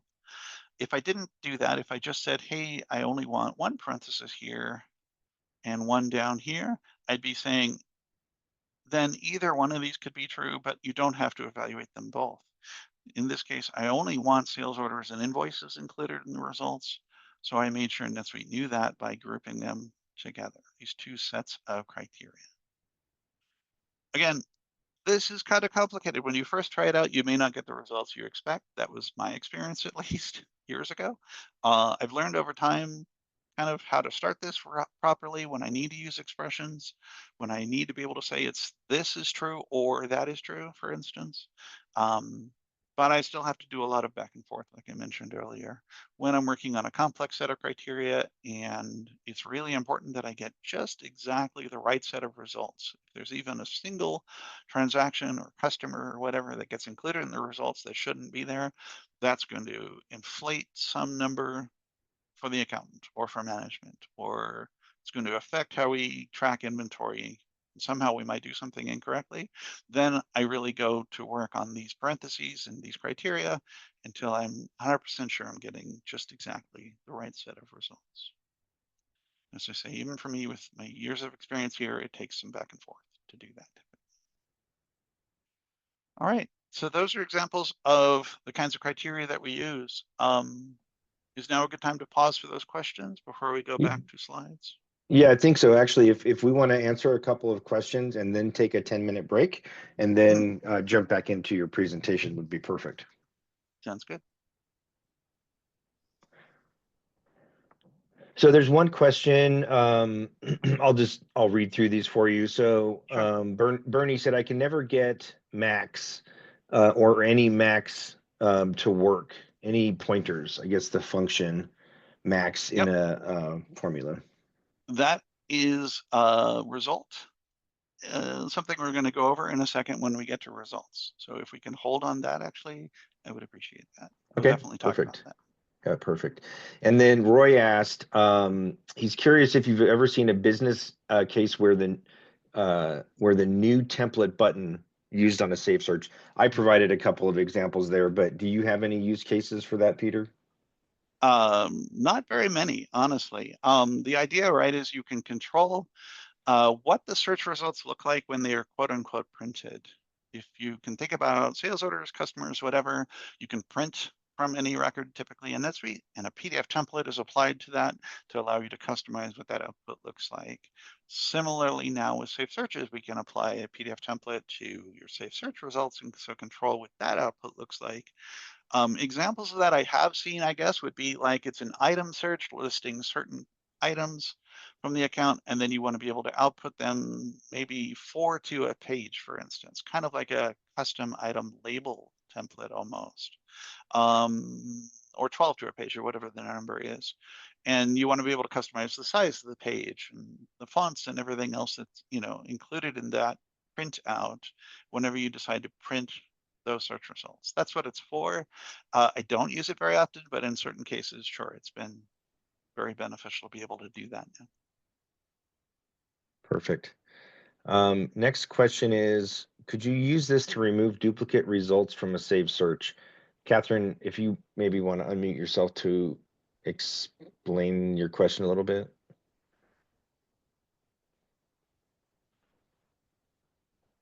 Or not, that's okay too. I get the basic gist, I think. Okay. Hopefully I'm on the same page. Yeah, absolutely. Sorry, I was The looking for combination. my unmute. Oh, there you go. We get a lot of duplicate results, and we were just wondering if there's a way to use this screen or just when we're setting up the save search to exclude those duplicates. And it might have to do with the way the payment is processed. I'm not quite sure. Yeah, almost any record in NetSuite that might happen with, and we do see that often, right? Where you think, okay, I've set up the search perfectly, I'm going to get about 100 results, and instead you get 400, right? If you're focused on vendor payments or something like that, customer returns, whatever. And yeah, absolutely. Between the criteria you set, that's the first step, is think about your criteria carefully and try and filter down to just the records you're really interested in. And then when I go to talk to results next here, we're going to talk about how we summarize results, and that's creating groupings. That's the next step, is typically then to avoid seeing what looks like the same result repeated in the results, right? We will almost always switch to summarized or grouped results. So we'll get to that. Okay. And then in your expressions example, can these generally be accomplished with formulas? Sometimes. It just depends. Yeah, the formula that I was showing over here, this first one, right? Or was I thinking, sorry, I think that was it. Oh no, here. Yeah, absolutely. Sometimes you can do things with the formula and so avoid expressions. This is one example of that. I wanted customers or vendors. I could have sort of spelled that out in an expression and said, if the type is customer or the type is vendor, with expressions, just the same, and gotten the same result. So if you're comfortable with both approaches, I think you figure out pretty quickly which to use in each case as you're creating safe searches. Okay. And then last question is, could you just restate what the double parentheses mean? Sure. I know it can be really confusing at first. Basically, you can see NetSuite allows you to do 1, 2, or 3 parentheses in each grouping as you're creating your expression. In my case, what I'm saying here is I want NetSuite to evaluate all 4 of these rows as a sort of single grouped criterion. So think about transactions in the system. NetSuite by default would say you can list all different types of transactions. I am saying I only want them if one of these 2 sets of criteria, type of sales order or type is invoice, evaluates to true. If that applies to the transaction NetSuite found when it looks at the database, then I want to include the result. If I didn't use the double here, I would have gotten more transaction types in the system, because NetSuite would say, well, you told me to evaluate these criteria, but you didn't tell me that these are the only types you want included. Hopefully that makes sense. And that's what I meant earlier about if you do it wrong and you run the search and you get way more results than you expected, or different types of results than you expected, then you go back and you try a different combination of parentheses until you get what you're looking for. That's the sort of bottom line there. Fantastic. All set here then. Hopefully you can see my slide again, demo search criteria. Yes, we can. Fantastic. All right. Well, that takes us then to question number 5. Whenever you're ready there, Corey. And the question is, how can you make sure that a search returns results for any sales orders which are either created this year or were created by your CEO in any year? Just to be clear, this is really about the criteria, not the results tab in the UI. Should you use expressions to define separate but equally valid sets of criteria? Do not use expressions, but then make sure your criteria are entered in a certain order, like it says above, or is that just not possible with the safe search? Okay, CPE question number 5, about 20 seconds left.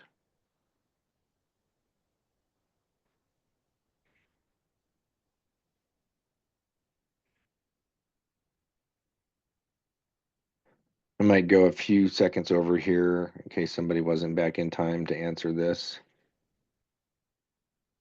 Sure.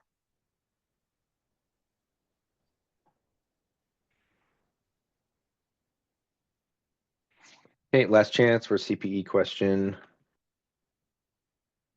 Going once, going twice. All right, go ahead and end it. All right. And looks like the primary answer there, the most popular choice was the one I was thinking of, which is you should use expressions, and you can then define those equally valid sets of criteria, the sales order in a certain year, date range, or created by a certain user in a certain date range, with those parentheses, like we saw as the example earlier, and that would get you what you're looking for. If you didn't use expressions and just try to define them, NetSuite would apply all your conditions, all your criteria equally to all of the transaction results. I'm not sure you would get the same set of results you were looking for in that case. All right, but it definitely is possible. Great, let's proceed then. I think I'm running a little over, so I might go a little faster from here on out, but as always, keep those questions coming in as we go through all this. So we're going to move on then to the results tab in the UI. When you're creating a safe search, the results tab allows us to do a number of things. Primarily though, it's allows you to control what you're going to find out about each result. Your criteria controlled which results are included. And now the results tab says, what do you want to know about each of those matching records? So we can do that just like with criteria in a number of different ways. Starting on the left, we have static field values. So again, for a transaction, you could just say, I want to know the type of transaction. If you had a criteria that included multiple types, you still then might want to know for each result that's shown from the search, what type of transaction that was. If it's customer search, you might want to know again, what is the status? Is it a prospect or a lead, for instance? For any record, you might pull any other field then that's valid for that record, and that includes fields that are joined to the records. Like we said, customers and items are joined to transactions, so you can include fields that are only on customers or items in your transaction search results. Very common choices to include then as well would be things like the external ID if you're using those in the account. Since NetSuite doesn't show the external ID typically on a form, a screen for a given record like sales order or customer, sometimes it's handy to be able to include that as a search result. Same for that inactive field I've been talking about a bit, status, everything else you might consider. That includes custom fields, custom records that are joined to the records that you're searching on as well. And then likewise, same for criteria as we have for results here, you can include formulas. So you don't want to just say, show me the value in this field. You want to say, show me a modified version of that value. So for instance, here, this first example, I'm saying substring is a SQL expression we can pull in and use. And I'm saying I only want some of the item description. Sorry, that did a little weird word wrapping there.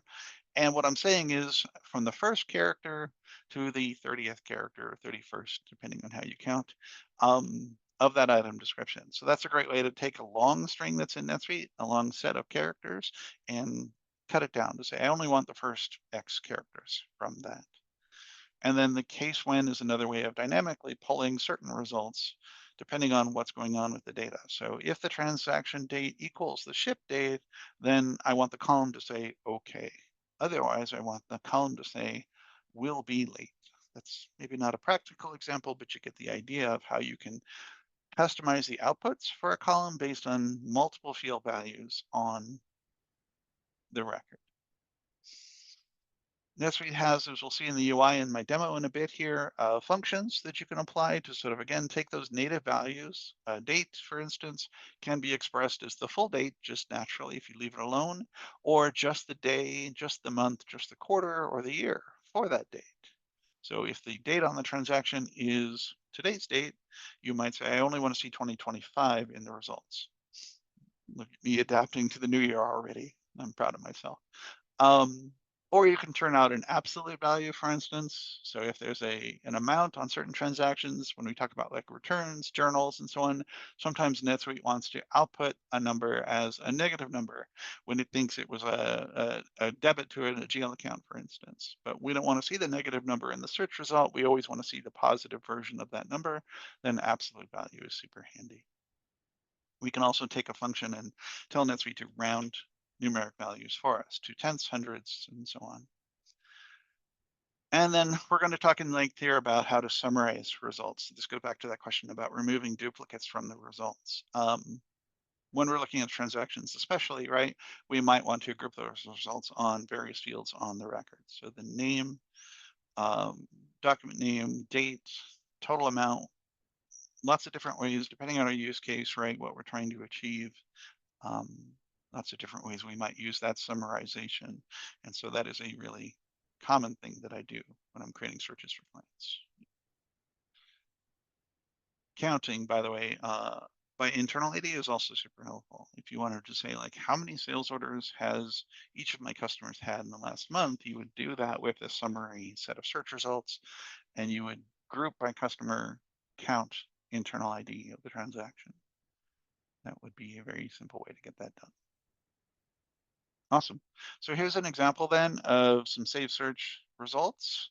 We're going to break down this screen. There are basically three sections here, four technically, sorry. The sort by choices, the output type, and other miscellaneous choices up here that you can make with your search results.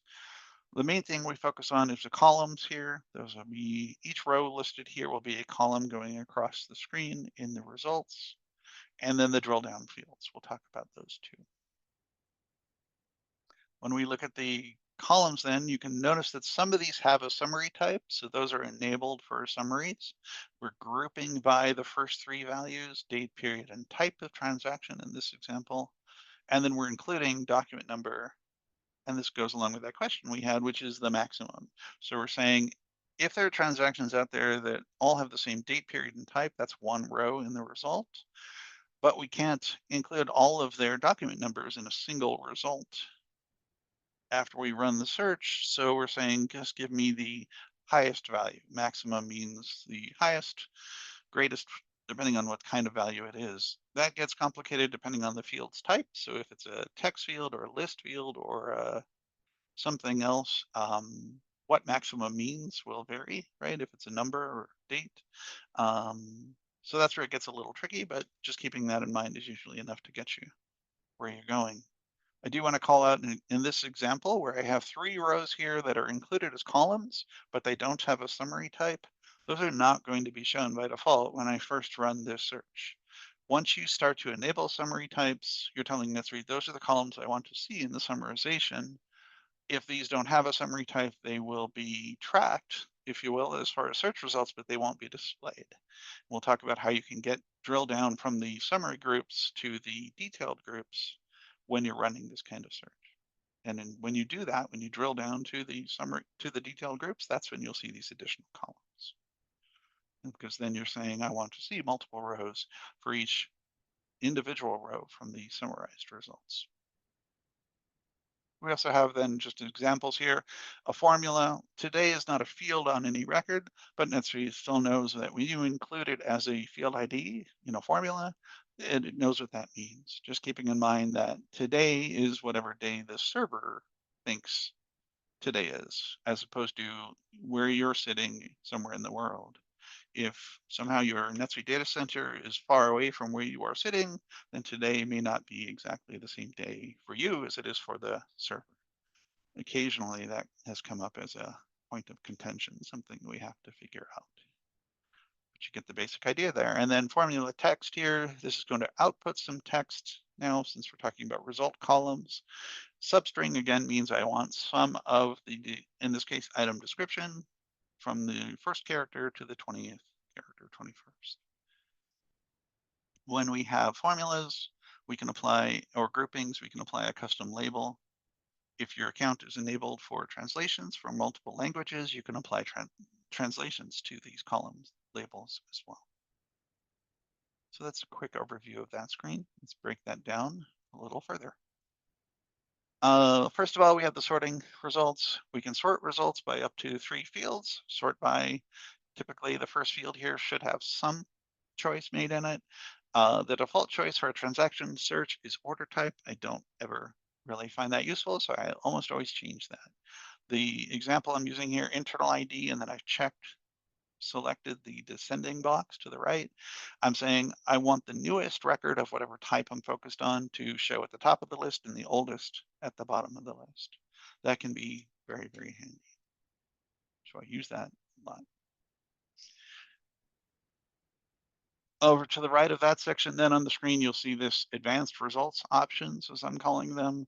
Output type, consolidated exchange rate, show totals, etc. here are not things I change very often, but obviously if I'm doing a report that's very much tied to specific dollar amounts on some of my journals, for instance, and my account is using multiple currencies, then I might be very interested in how that search is going to consolidate exchange rates, excuse me, because typically NetSuite wants to report all numeric currency amounts on a transaction in a single exchange rate. So it's going to consolidate somehow, and you have a whole list of options there in that pull down for how it should do that.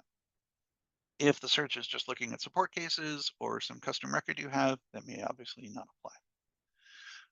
I'm not going to go through all these options. The help is very clear on how to use them, and as I say, they can be very useful. I almost never change the output type from normal to one of the other choices.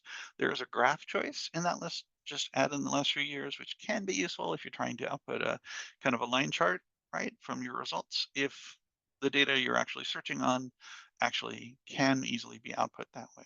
But most of the time when I'm creating a search, I just want to see the data in the results. And so normal output type is what makes sense.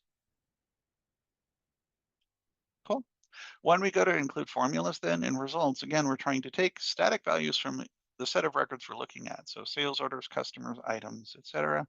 But we want to apply some sort of dynamic rule to them. That could just be formatting. It could be some sort of conditional thing. It really just depends. And going back to what I said, when I go to do this next demo, I'm going to show you what those SQL expressions look like. So case, as I've used a couple examples now, and subster and a bunch of other choices are in there to help you kind of take that value from NetSuite and transmogrify it into what you really want to see in your search results. So very, very powerful and really a good idea if you're going to get into creating lots of say searches for your company.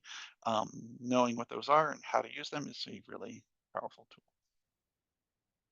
Like I show in the examples down here, you could take a list field, for instance, if you have a list of some custom type you've put on customers, right? But you don't want the list value to come out in the search. You want the ID of the value. You can do that with formulas. If you want to change text values into other values, right? Instead of location ABC, you want that to output as a 1, you can do that with a formula. Find the largest amount from a set of orders, right? If you're grouping by some criteria in your results, we're going to talk about that summarization grouping in a second, then you might want to use a formula to output a value for each grouping. Very, very powerful. And so again, the NetSuite help and Suite answers have tons and tons of examples of how to use these things. If you know what you're looking to achieve, you can search in there, and very frequently you will find we've got a Suite answers page that helps you get there. And in those cases, it almost always uses formulas. Cool.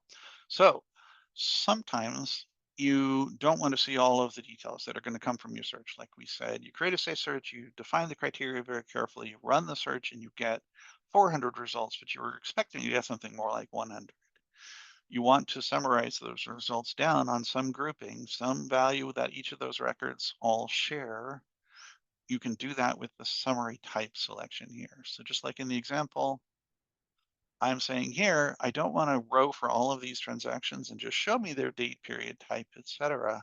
I'm saying I only want one row for each set of records that matches on date and accounting period and record type. So sales orders in the current period for a given date. That might be what I want to see a single row for. One row for all of the sales orders that are in the same period with the same date.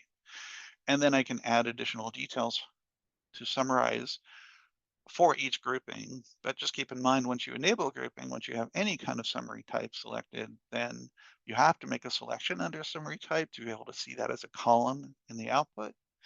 And if you're not going to group on a value, if you don't want a unique result from that grouping, then you have to choose from something else like count, sum, minimum, maximum, the typical choices we use there. So I'll show you in the demo how that applies, but in this case, right, I'm saying for this grouping of orders that are on a given date in a given period of the same type, sales order, show me the highest or most recently created, in other words, document number from that set of records. And down here, I'm saying, show me the record that has the maximum or highest amount as well. So I mentioned a second ago, though, functions and formulas are also options. Functions allow you to take a value like a date, in this case, the transaction state, and say, I don't want to see the whole date, because if you just left that by default, NetSuite would show the time, the date and the time. It can be a lot of combinations then, because different orders, for instance, are created at different times of the same date. But you can use the function to say, but actually only show me the quarter, and then group according to that quarter.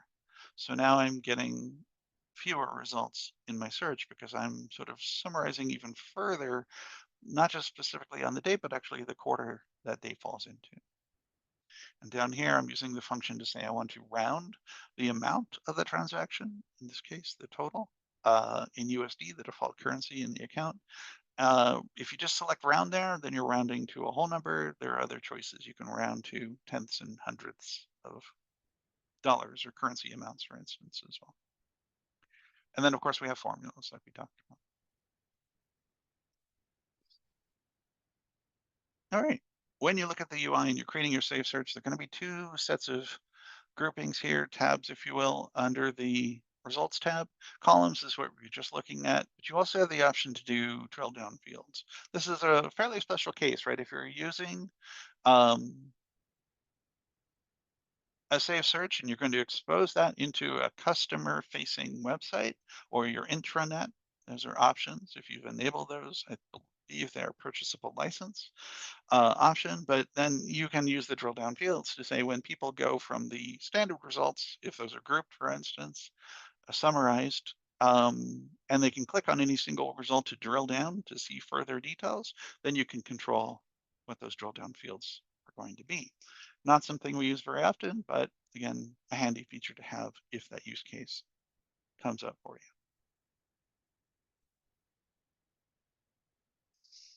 Okay, last thing here, HTML formatting for results. So look at the example I've got here. I'm saying to NetSuite, I don't want just a static field value. I want you to use a formula to calculate an amount in this case.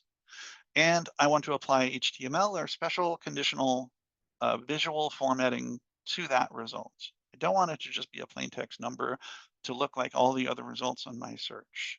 So in this case, I'm saying take an amount, that's the ID here in braces, get me the maximum, that's the summarized result here, and I'm applying some HTML to that. So breaking this down in plain English, I'm saying make this font size 25, which just uses the unit of measure that supports different numbers.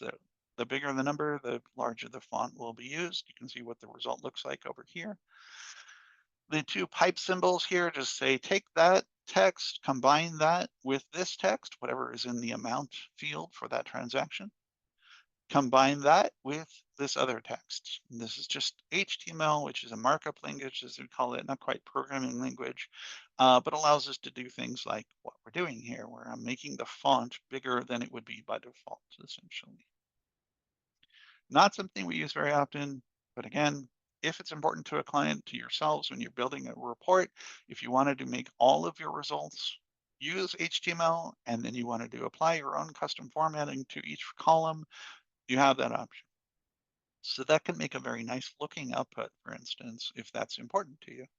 We talked about a second ago, there's also the PDF template. If you're going to convert search results to a PDF, print them through the UI, then you have all sorts of options in the formatting at that level as well. But if you're just taking results and showing them on the screen and you want them to look really nice, this would be one way of accomplishing that. I've got a little URL down here. If you've never heard of HTML before, or you need help getting started with that, if this looks interesting for some reason to you, this website, W3 Schools, which is obviously not part of NetSuite, it's out there in the world, but they offer all sorts of really handy training on HTML. The last tip at the bottom there, just don't go crazy, because yeah, you could really get crazy with colors and making things bold and italic and so forth if you choose to, but you always want to keep in mind that if the search is for others to look at, you want it to be easy to look at and not a crazy cacophony of colors and fonts and so forth. That might make it difficult to get the information out of the page. That should always be your primary focus, right? Communicating some important piece of information people need to know. All right, so we are flipping back into NetSuite then to break that down a little further. Hopefully you can see my NetSuite screen now. Yes, we. Thank you. Let's go back to my orders for discontinued item search then. We talked about the criteria, and now we can break down what the results look like. As I said, starting up here, you always want to choose, how am I going to sort these results? NetSuite wants something to be selected in this list. You have all the fields on the transaction plus all of the join lists down below you can pick from. You can choose by default to have them in ascending order, so lowest value to highest value, top to bottom, or descending order. In this case, I'm saying, like I said earlier, I want the newest sales orders, transactions in this case, to show at the top of the list and the oldest at the bottom. And I'm doing that based on the internal ID, as it's called, which is just the unique ID NetSuite assigns to every record that gets created in your accounts. You can have multiple searches if it makes sense to, like if this is a sort of general thing like record type, then you might say, sort by that first. That would get you invoices before sales orders, for instance, alphabetically. But then you might do a secondary search to something more specific below that. So up to 3 levels of searches. It's rarely ever been the case that I needed more than 3 levels of searches. If we have to do that, we find some other workaround outside of a safe search to get there. Like I said earlier, maybe we export to Excel and then do a more complicated search in there, for instance, but that doesn't come up very often. Talked briefly about these output types.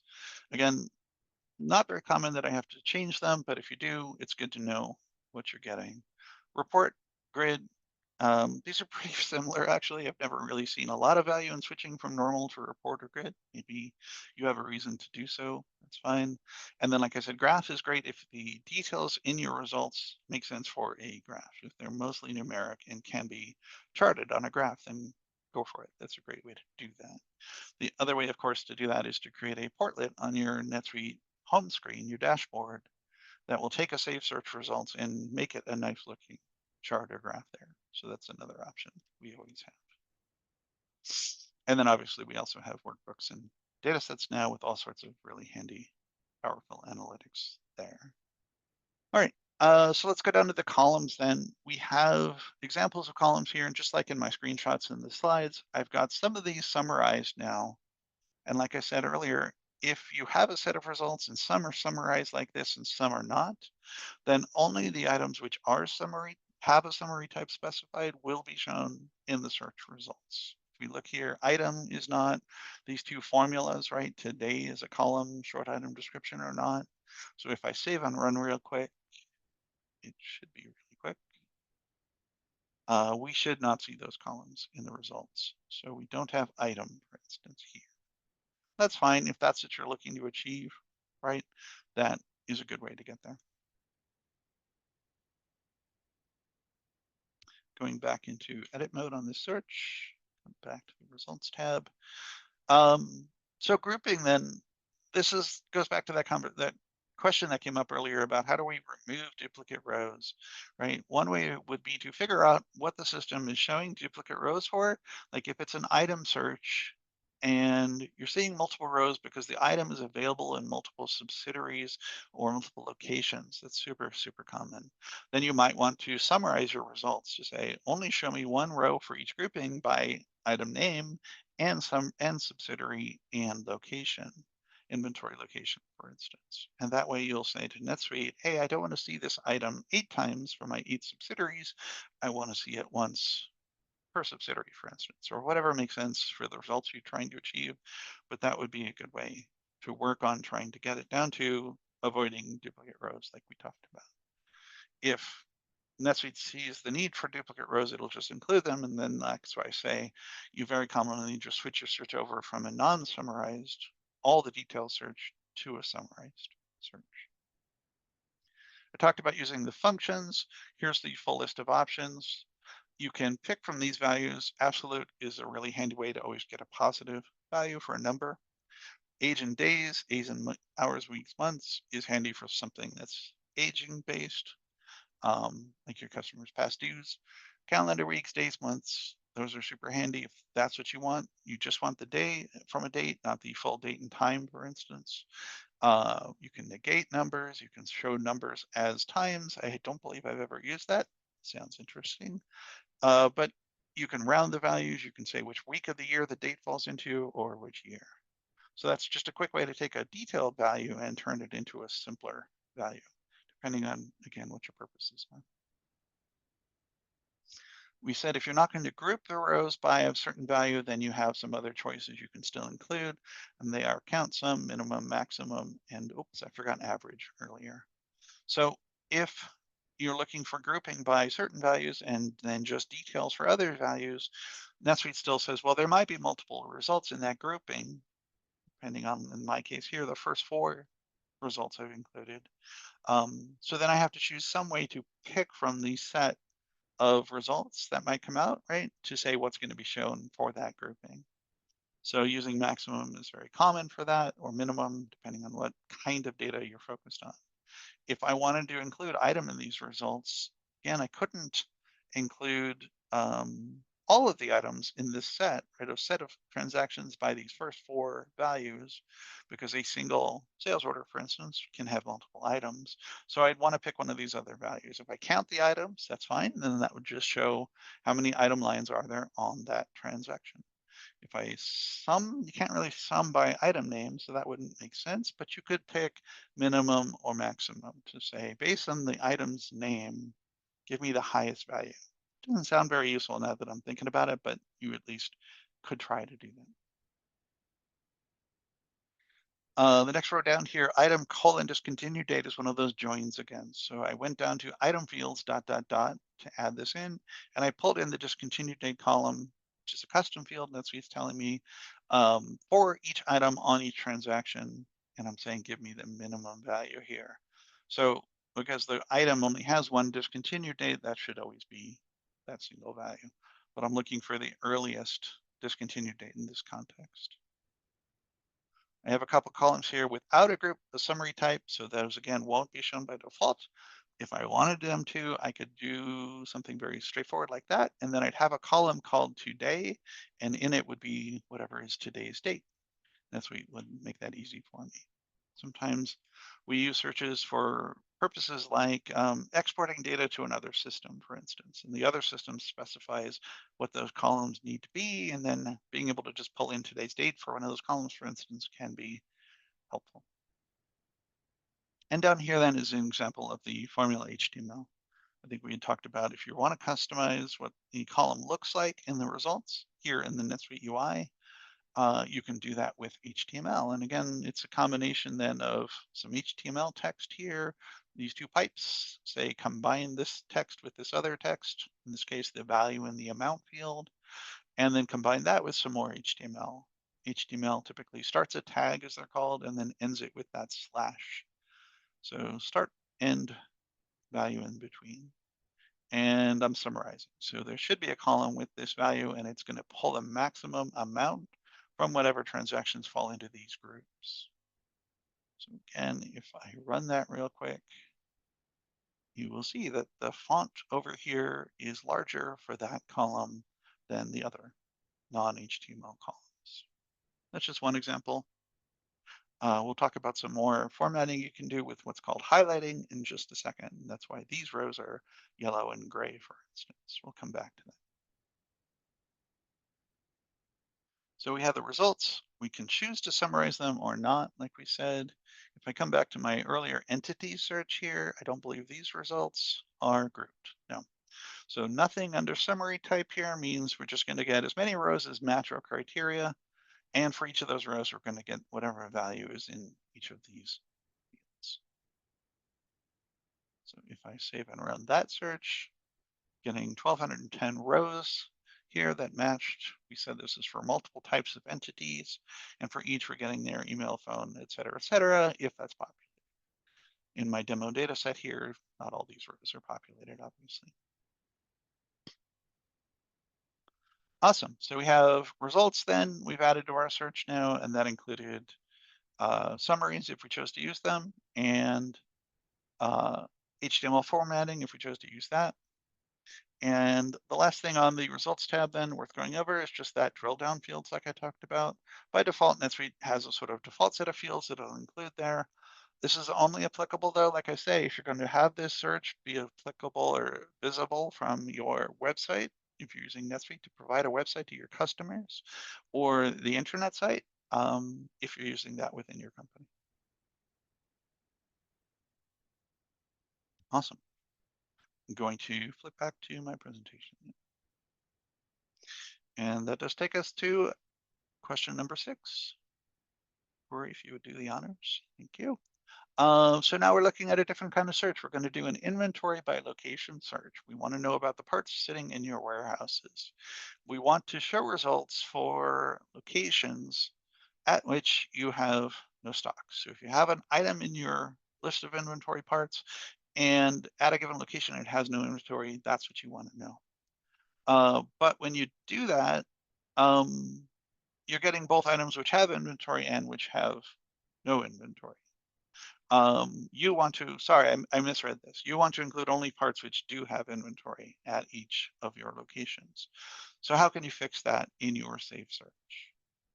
Should you set the criteria to only include items and locations which have available inventory greater than 0? Should you summarize the results by inventory location? Would that help hide the 0 inventory level items? Should you summarize the results by location, by a formula basically, which says location quantity on hand minus location quantity on order? Would that do the trick? Or are any of these options equally useful in this case? Make your best guess and submit that survey. Okay, last chance for the CPE question.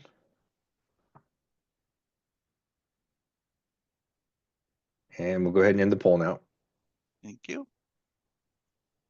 Let's see what you all said. Looks like the majority of people picked letter A here, the first option, set the criteria carefully, basically, to control which items are returned in the results. And that was my intention for this one. Yep, letter A. Letter B isn't going to work because you're summarizing results, but you're not changing the criteria. That's what hopefully that wording was clear. Summarizing your results might help you understand what you're getting, but it wouldn't change which results are included each time you run that search. And so again, letter C is also not correct because then you're still just summarizing using a formula. You're reporting a certain value, but you're still going to get 0.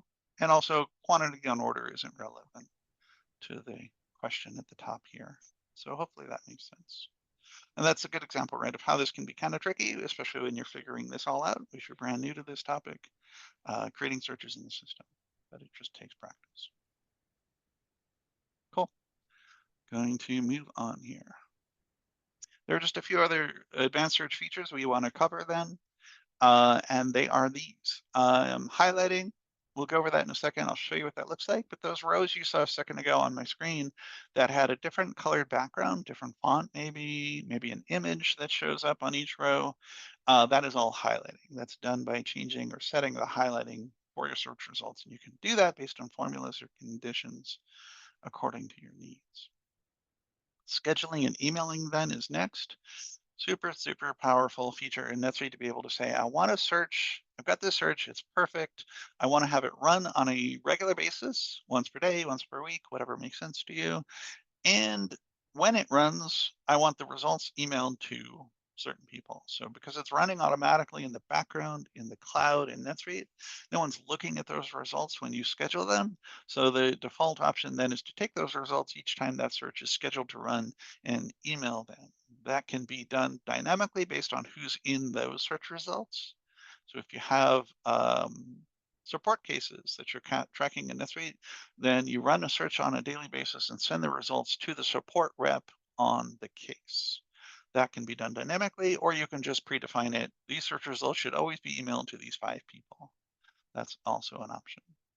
But having that ability to automate the generation of those results and send them out of NetSuite to someone else, which can just be someone in NetSuite or someone outside of NetSuite, even someone outside of your organization if you choose, is a super handy feature. Available features someone asked about earlier is a way to say for people who are running the search in the NetSuite UI, I want them to be able to filter the results dynamically each time they look at the results according to whatever they need to look at that point. So the example there, transactions. On a transaction search, you might want to be able to say anyone who can run this search should be able to filter the results as they look at it based on the customer, or the department, or the date. With available filters, they'll have that option. We also use those in a couple other ways, similar ways as well.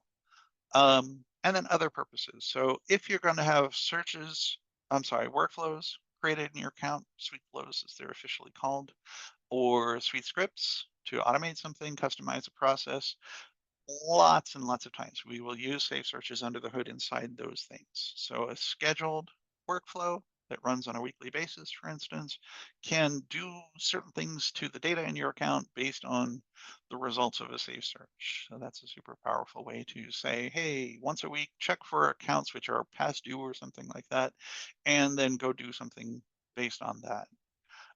Set a flag on the customer records, send an email to their sales rep, whatever the case might be. Same goes for custom scripts as well. We use searches inside of scripts almost all the time. Lastly, then another really handy feature is custom fields can derive their values from the result of a saved search. So every time I go to look at a sales order, I want a field to show me something like the sales rep's next PTO date, just to make up something on the fly. You wouldn't know to set that field value just to a single value on the sales rep. Maybe there's a list of records that might potentially apply from the sales rep's employee record.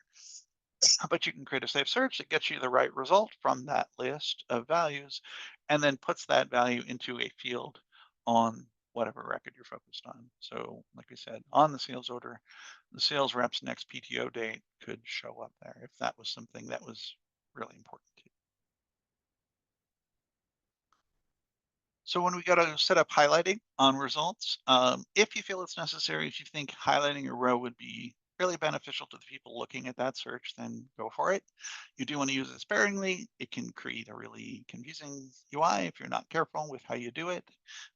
Typically 1 or 2 rules is enough, right, to get you where you need to go.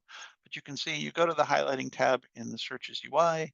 You can either use highlight if or highlight if summary, depending on whether you're summarizing the results or not.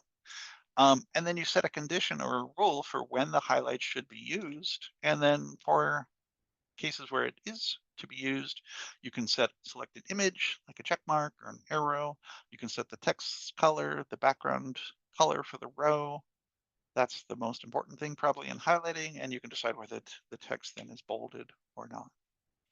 So I'll show you some examples of that live in the account in a second, but that's how you use highlighting. And that's what it looks like. I forgot I had that screenshot here. So the yellow rows here, the gray rows with the red text, are the results of those rules being applied to this particular set of results. All right, scheduling and emailing seems a little complicated at first when you first try to do this, but basically it's 2 steps. You customize the message here. Sorry, you set the recipients first of all. Shouldn't skip over that. Then you customize the message. And this is, like I said, when you're scheduling a search, you're saying, well, I want to set a search results generated in the cloud and then emailed out to some people. So in that email, you can say who should it appear to come from, what should the subject of the email be, a little intro message, and then typically we just include the results either in the message or attached, for instance, as a PDF to the message. If you include the transaction, for instance, results in the email going out, you can include a view record link for each of those results as well, so people can jump straight to them.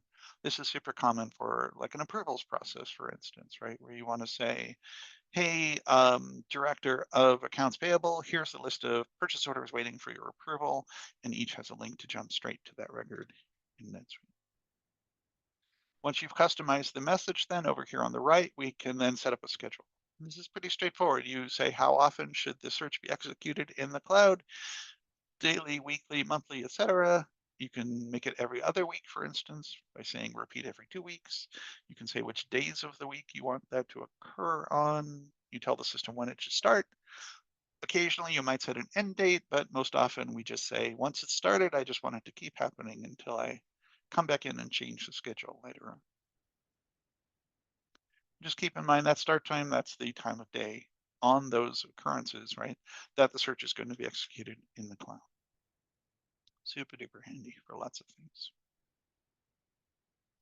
Available filters that allows us to go in, like I say, for people who are looking at the search results in the UI, gives them the option to make additional filters or change the criteria of the search without having to go back and edit the search itself. So here I'm saying I want the user to be able to filter on the date beyond just the date criteria that I put in initially, and to also select a sales rep. And in both these cases, I'm saying show that as a field they can select from. And in the second case, I'm saying show that as a multi-select, so they can select more than one sales rep to include in their results each time they look at my search. And this is what that looks like. When you go to run the search, then these are the date filters.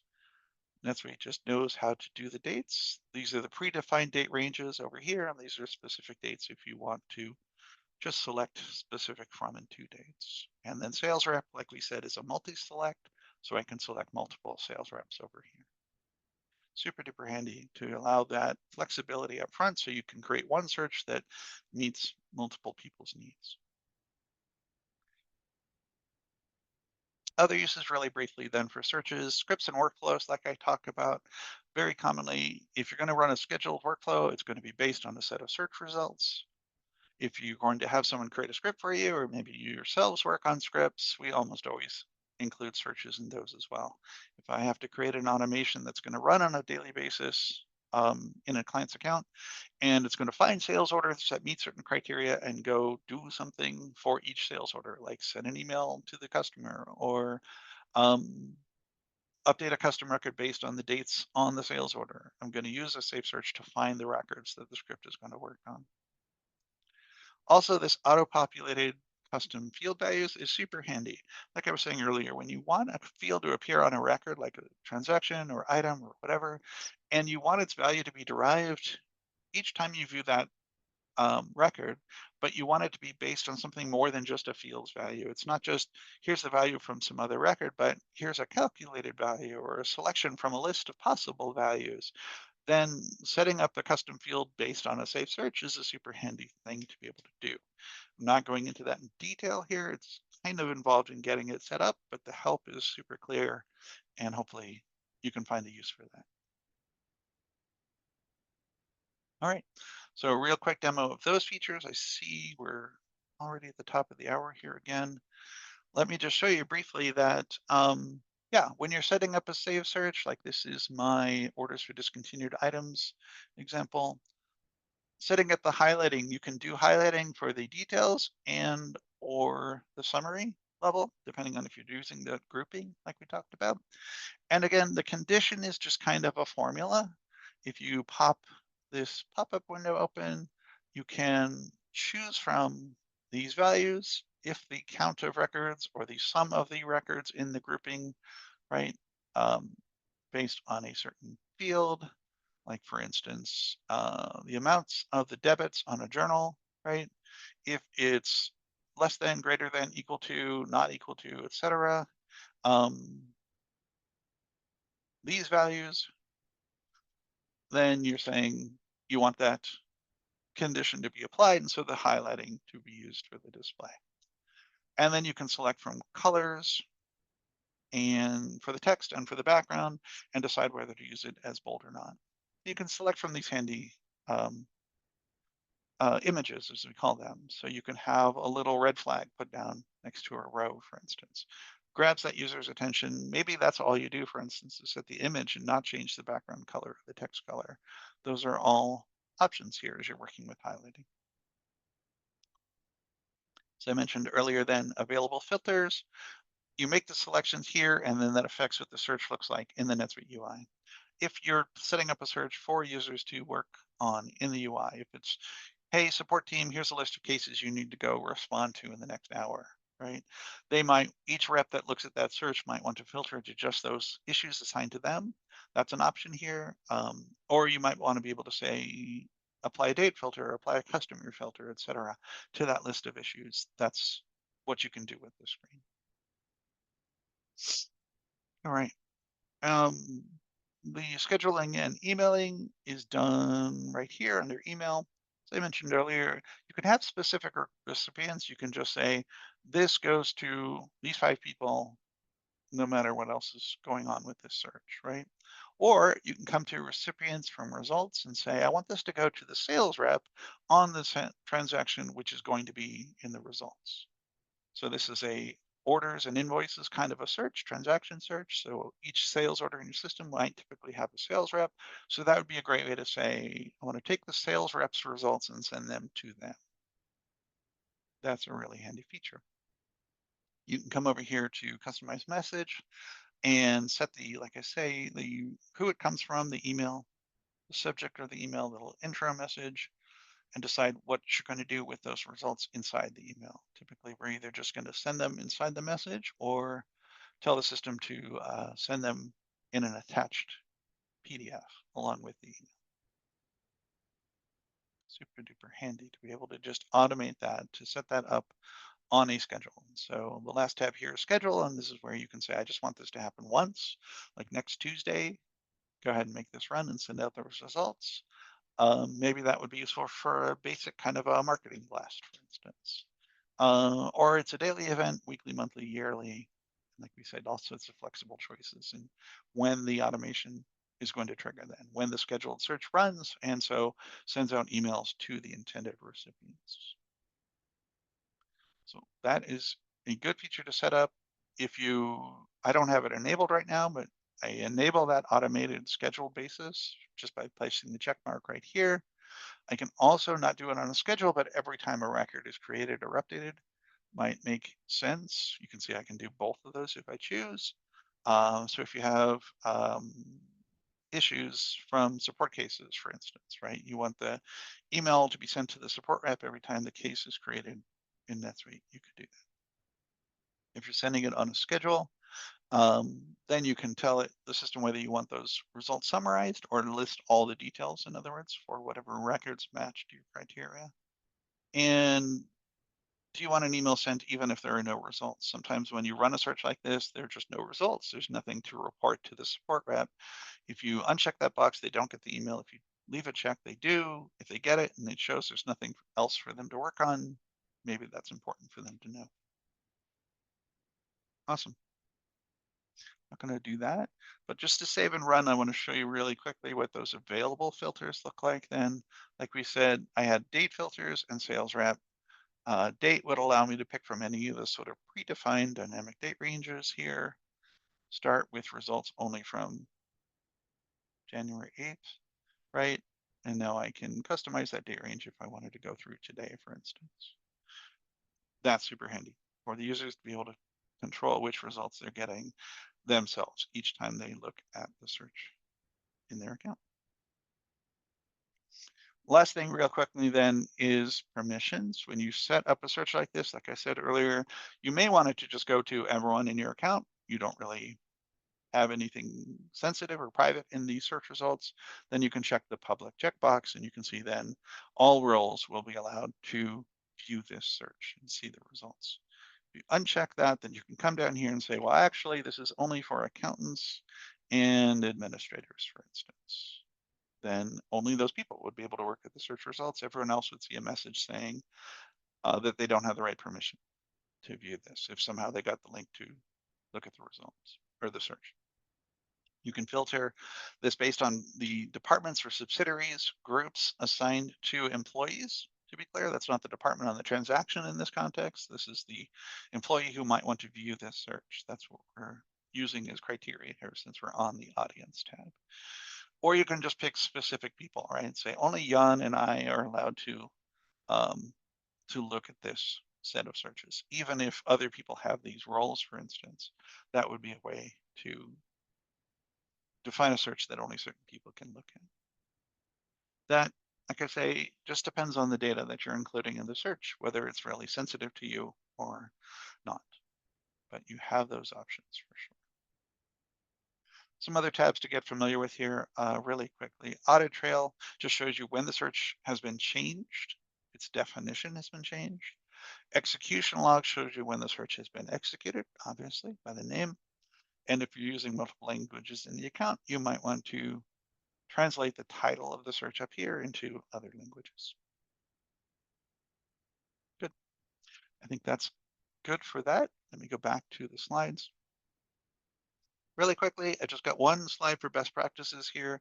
Do's and don'ts, basically a few things to remember you should do and some things you should try not to do. Do reference the NetSuite help and Suite answers as you're building out your safe searches because they provide a wealth of information. And even with my years of experience, I still go into them on a regular basis and figure out how to do something that I've never had to worry about before. Learn to find the fields you're going to work with via the help pages and the record screens in your account. Go back to the slide in this presentation called Finding the Right Field. That can be a challenge sometimes in certain cases, right? You may not find that the search includes the field that you do see on the record. And then you need to know how to work around that to dig in a little deeper and find out what's the proper label for the fields that you want to include. And then practice. Go into this with the attitude that you're going to practice, you're going to learn, and you're going to get better doing this over time. That especially applies to formulas, SQL expressions, using expressions in criteria, right? Groups of your criteria definitely can be the right answer, right? If you're familiar with them and know how to use them. Do not give up. Be patient. Like I said earlier, I've worked with a lot of clients and a number of people have said, I don't get this. It just doesn't make sense. And I'm never going to learn it, but that's not true. Everyone, if you just can be patient, I've seen you can learn to do this. Yeah, I've definitely taught lots and lots of different people how to get started and how to use searches powerfully in their accounts. And also don't add any more searches, any fields to your searches than you absolutely need. Okay. I see some questions accumulating there. Do we want to answer the questions in the Q&A or go to my last two CPE questions? Let's get the CPE questions done. So so CPE question number 7, we're going to launch that one right now. Thank you. You've got a search listing inventory changes for a specific line of products. So inventory by products, and you want to send that to your warehouse partners outside of NetSuite every day. Ideally, that would be done automatically, of course, so you don't even have to worry about it. What's the best way to accomplish that? You could have a developer write a script. Is that the best way to do that? Or you could create a workflow that would execute the search and then email the results using an action. Technically, that might be an option, right? Should you set up a save search to execute on a scheduled basis and email its results? Is that an option? Or is that just not possible in NetSuite? Give that some thought, put your answers in. About 15 seconds left for the CPE question.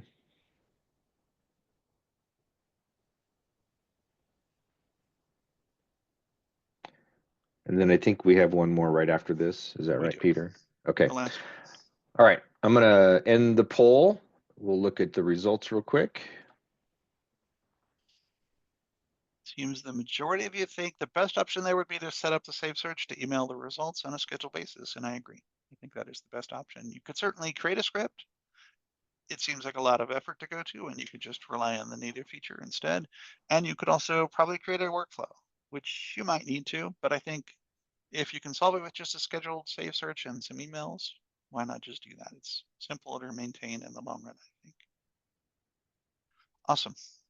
Okay. We'll jump right into the last question then. A little more complicated, kind of a summary here. Your CEO has created an annual service summary search, which pulls in transaction data for all subsidiaries for the most recent calendar year and lists over 100 fields from each transaction. They are now complaining to you that that search takes a long time to produce the full set of results. And then they find they have to export it to Excel anyway and do a bunch of work on the data in Excel to be able to get it the way they really need. What are the ways you can help them fine tune the search to improve that performance time, especially? Should you add more criteria, which will filter the results? So now you're only going to get the results you really need. Should you remove results fields, which are not strictly required for that annual process? Should you consider summarizing the results if all of that transaction detail is not actually required? Maybe you want fewer rows just by summarizing them, grouping them like we talked about. And lastly, does all of those choices really make sense in this context? Give us your best guess here. Okay, about 10 seconds left for this last CPE question.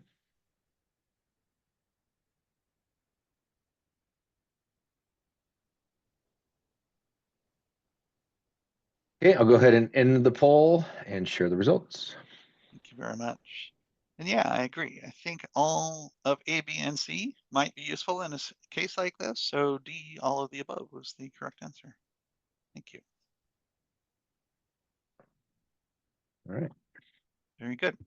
Couple last slides then. Resources. If you get stuck, like I said, NetSuite Help and Suite Answers are your best friends. You want to get familiar with them. You want to get good at searching in them, like Suite Answers especially. There are probably over 1 million pages available in there. So no matter what you search for, you're always going to get lots of results. So using sort of the best search terms you can think of to get closest to the right answer is always a good tip. Obviously, in addition to the help, we also have our NetSuite documentation online now. That is handy, the docs.oracle.com address here, because that's publicly available. That's everything in the help, not everything that's in Suite Answers, is now available via that docs website. What's great about that is then you can send a NetSuite help page to someone outside your organization. So if you needed help from someone, a contractor, a partner, whatever, a vendor, you can show them, hey, this is how you can do whatever you need to do. Like if you've exposed a search in your customer center, for instance, showing them the NetSuite documentation might be helpful in some contexts. Don't forget there's always the official NetSuite user community then as well. That is on the Oracle website. You can sign up in there and then ask questions and get help both from NetSuite support personnel and also from the larger Oracle community. So the NetSuite user community is a really positive thing. If I didn't work inside of Oracle, I would, I'm sure, be in there all the time utilizing that resource. And then don't forget, you have all sorts of other online resources, of course.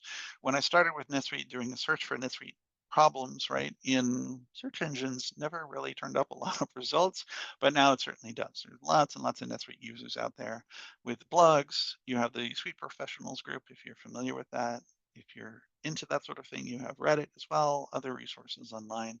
So definitely take advantage of those things too.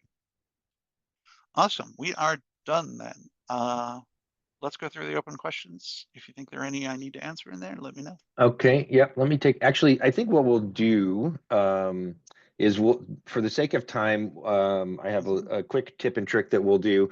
And then if there's any open questions, we can use our open forum time to do that if you're able to stay around, Peter. If not, that's fine too. We can, as a group, help each other out.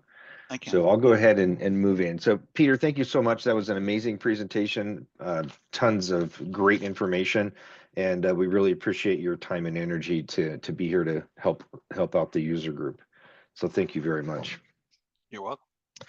The presentation and slides from today will be posted on our website. And so if there's any information or slides here that you want to review later on, you'll be able to find that on our website. It usually takes about a week or so for us to get that updated and posted. So at this point, I'm going to go into our tips and tricks. And I kind of dusted off an old tip and trick that we've used in the past. So I'll go ahead and share my screen here. So there was a board, or not a board member, but a user group member named Rick Cobb, and he has since retired. But he's been a part of the user group for a very long time, even back when we used to do our in-person meetings. And he did a Save Searches tips and tricks. It was just about a little over 4 years ago at this point, but there's some really amazing information in this tips and tricks that he did that I just wanted to share with everybody because it gives you some next level advanced save search capabilities that I wanted to share. And so I'm just going to go through just a few of these examples. I'm not going to go through everything, but this document I have reposted on our website, and I'll show you where that is here in just a moment so that you can go and grab this and review it if anything here sounds interesting to you. So this is a bunch of things that they put together over time, the consultants with Blytheco. And so this section right here actually comes down to here. I think there's a lot of different save search options. One thing, I'll just kind of highlight a couple of the examples that are in here. So this one is, it describes case statements to replace or to place results into separate columns with a formula numeric statement. So you can see the case when statement here. So he kind of goes through what the purpose is. He gives you kind of the code. You can copy this and then put it into your own save searches. And then down below here, he shows you the results, and then you can see the actual formula that he used for this save search. In this example, this formula isn't really copyable, but in some of the other examples, he put it in text in this Word doc so that it is copyable. So, so that's a good one. Here's another really cool way that you can add clickable links to save searches. So sometimes when you add a field to a save search, it's already kind of clickable, but like if you put in a related record, so if you start with I don't know, maybe a search, a transaction search, and you list the customer, but you want to put a link to the customer or the contact directly in the search, then you can use this formula text to make it a clickable link directly from there. And so down here, he goes into detail about how to use this function to do a clickable link. And so I think Peter talked about this a little bit, but there's some this W3 schools, so you can get more information there. So this is a lot of great detail about how to do that. And then here he gives you like copyable information so you can go in and do this in your own save searches. Here's another one I think is like way cool. Peter recommended, I noticed, Peter, you said don't go crazy with your HTML in your save searches, and I thought, well, this might be considered a little crazy with HTML, but I think it's actually a pretty cool functionality. So in this example, the results in the search are being color coded based on criteria. So it's green if it's 1200 or above, it's orange if it's 800 to 1199, and if it's below 800, then it's red. So I think that actually creates a pretty user-friendly view to quickly pinpoint things you want to look at in this search. So here is this crazy formula, but he does put it in here so that you can take this and modify it to your own requirements. This is definitely advanced, so you want to be patient, as Peter said, as you're working through this.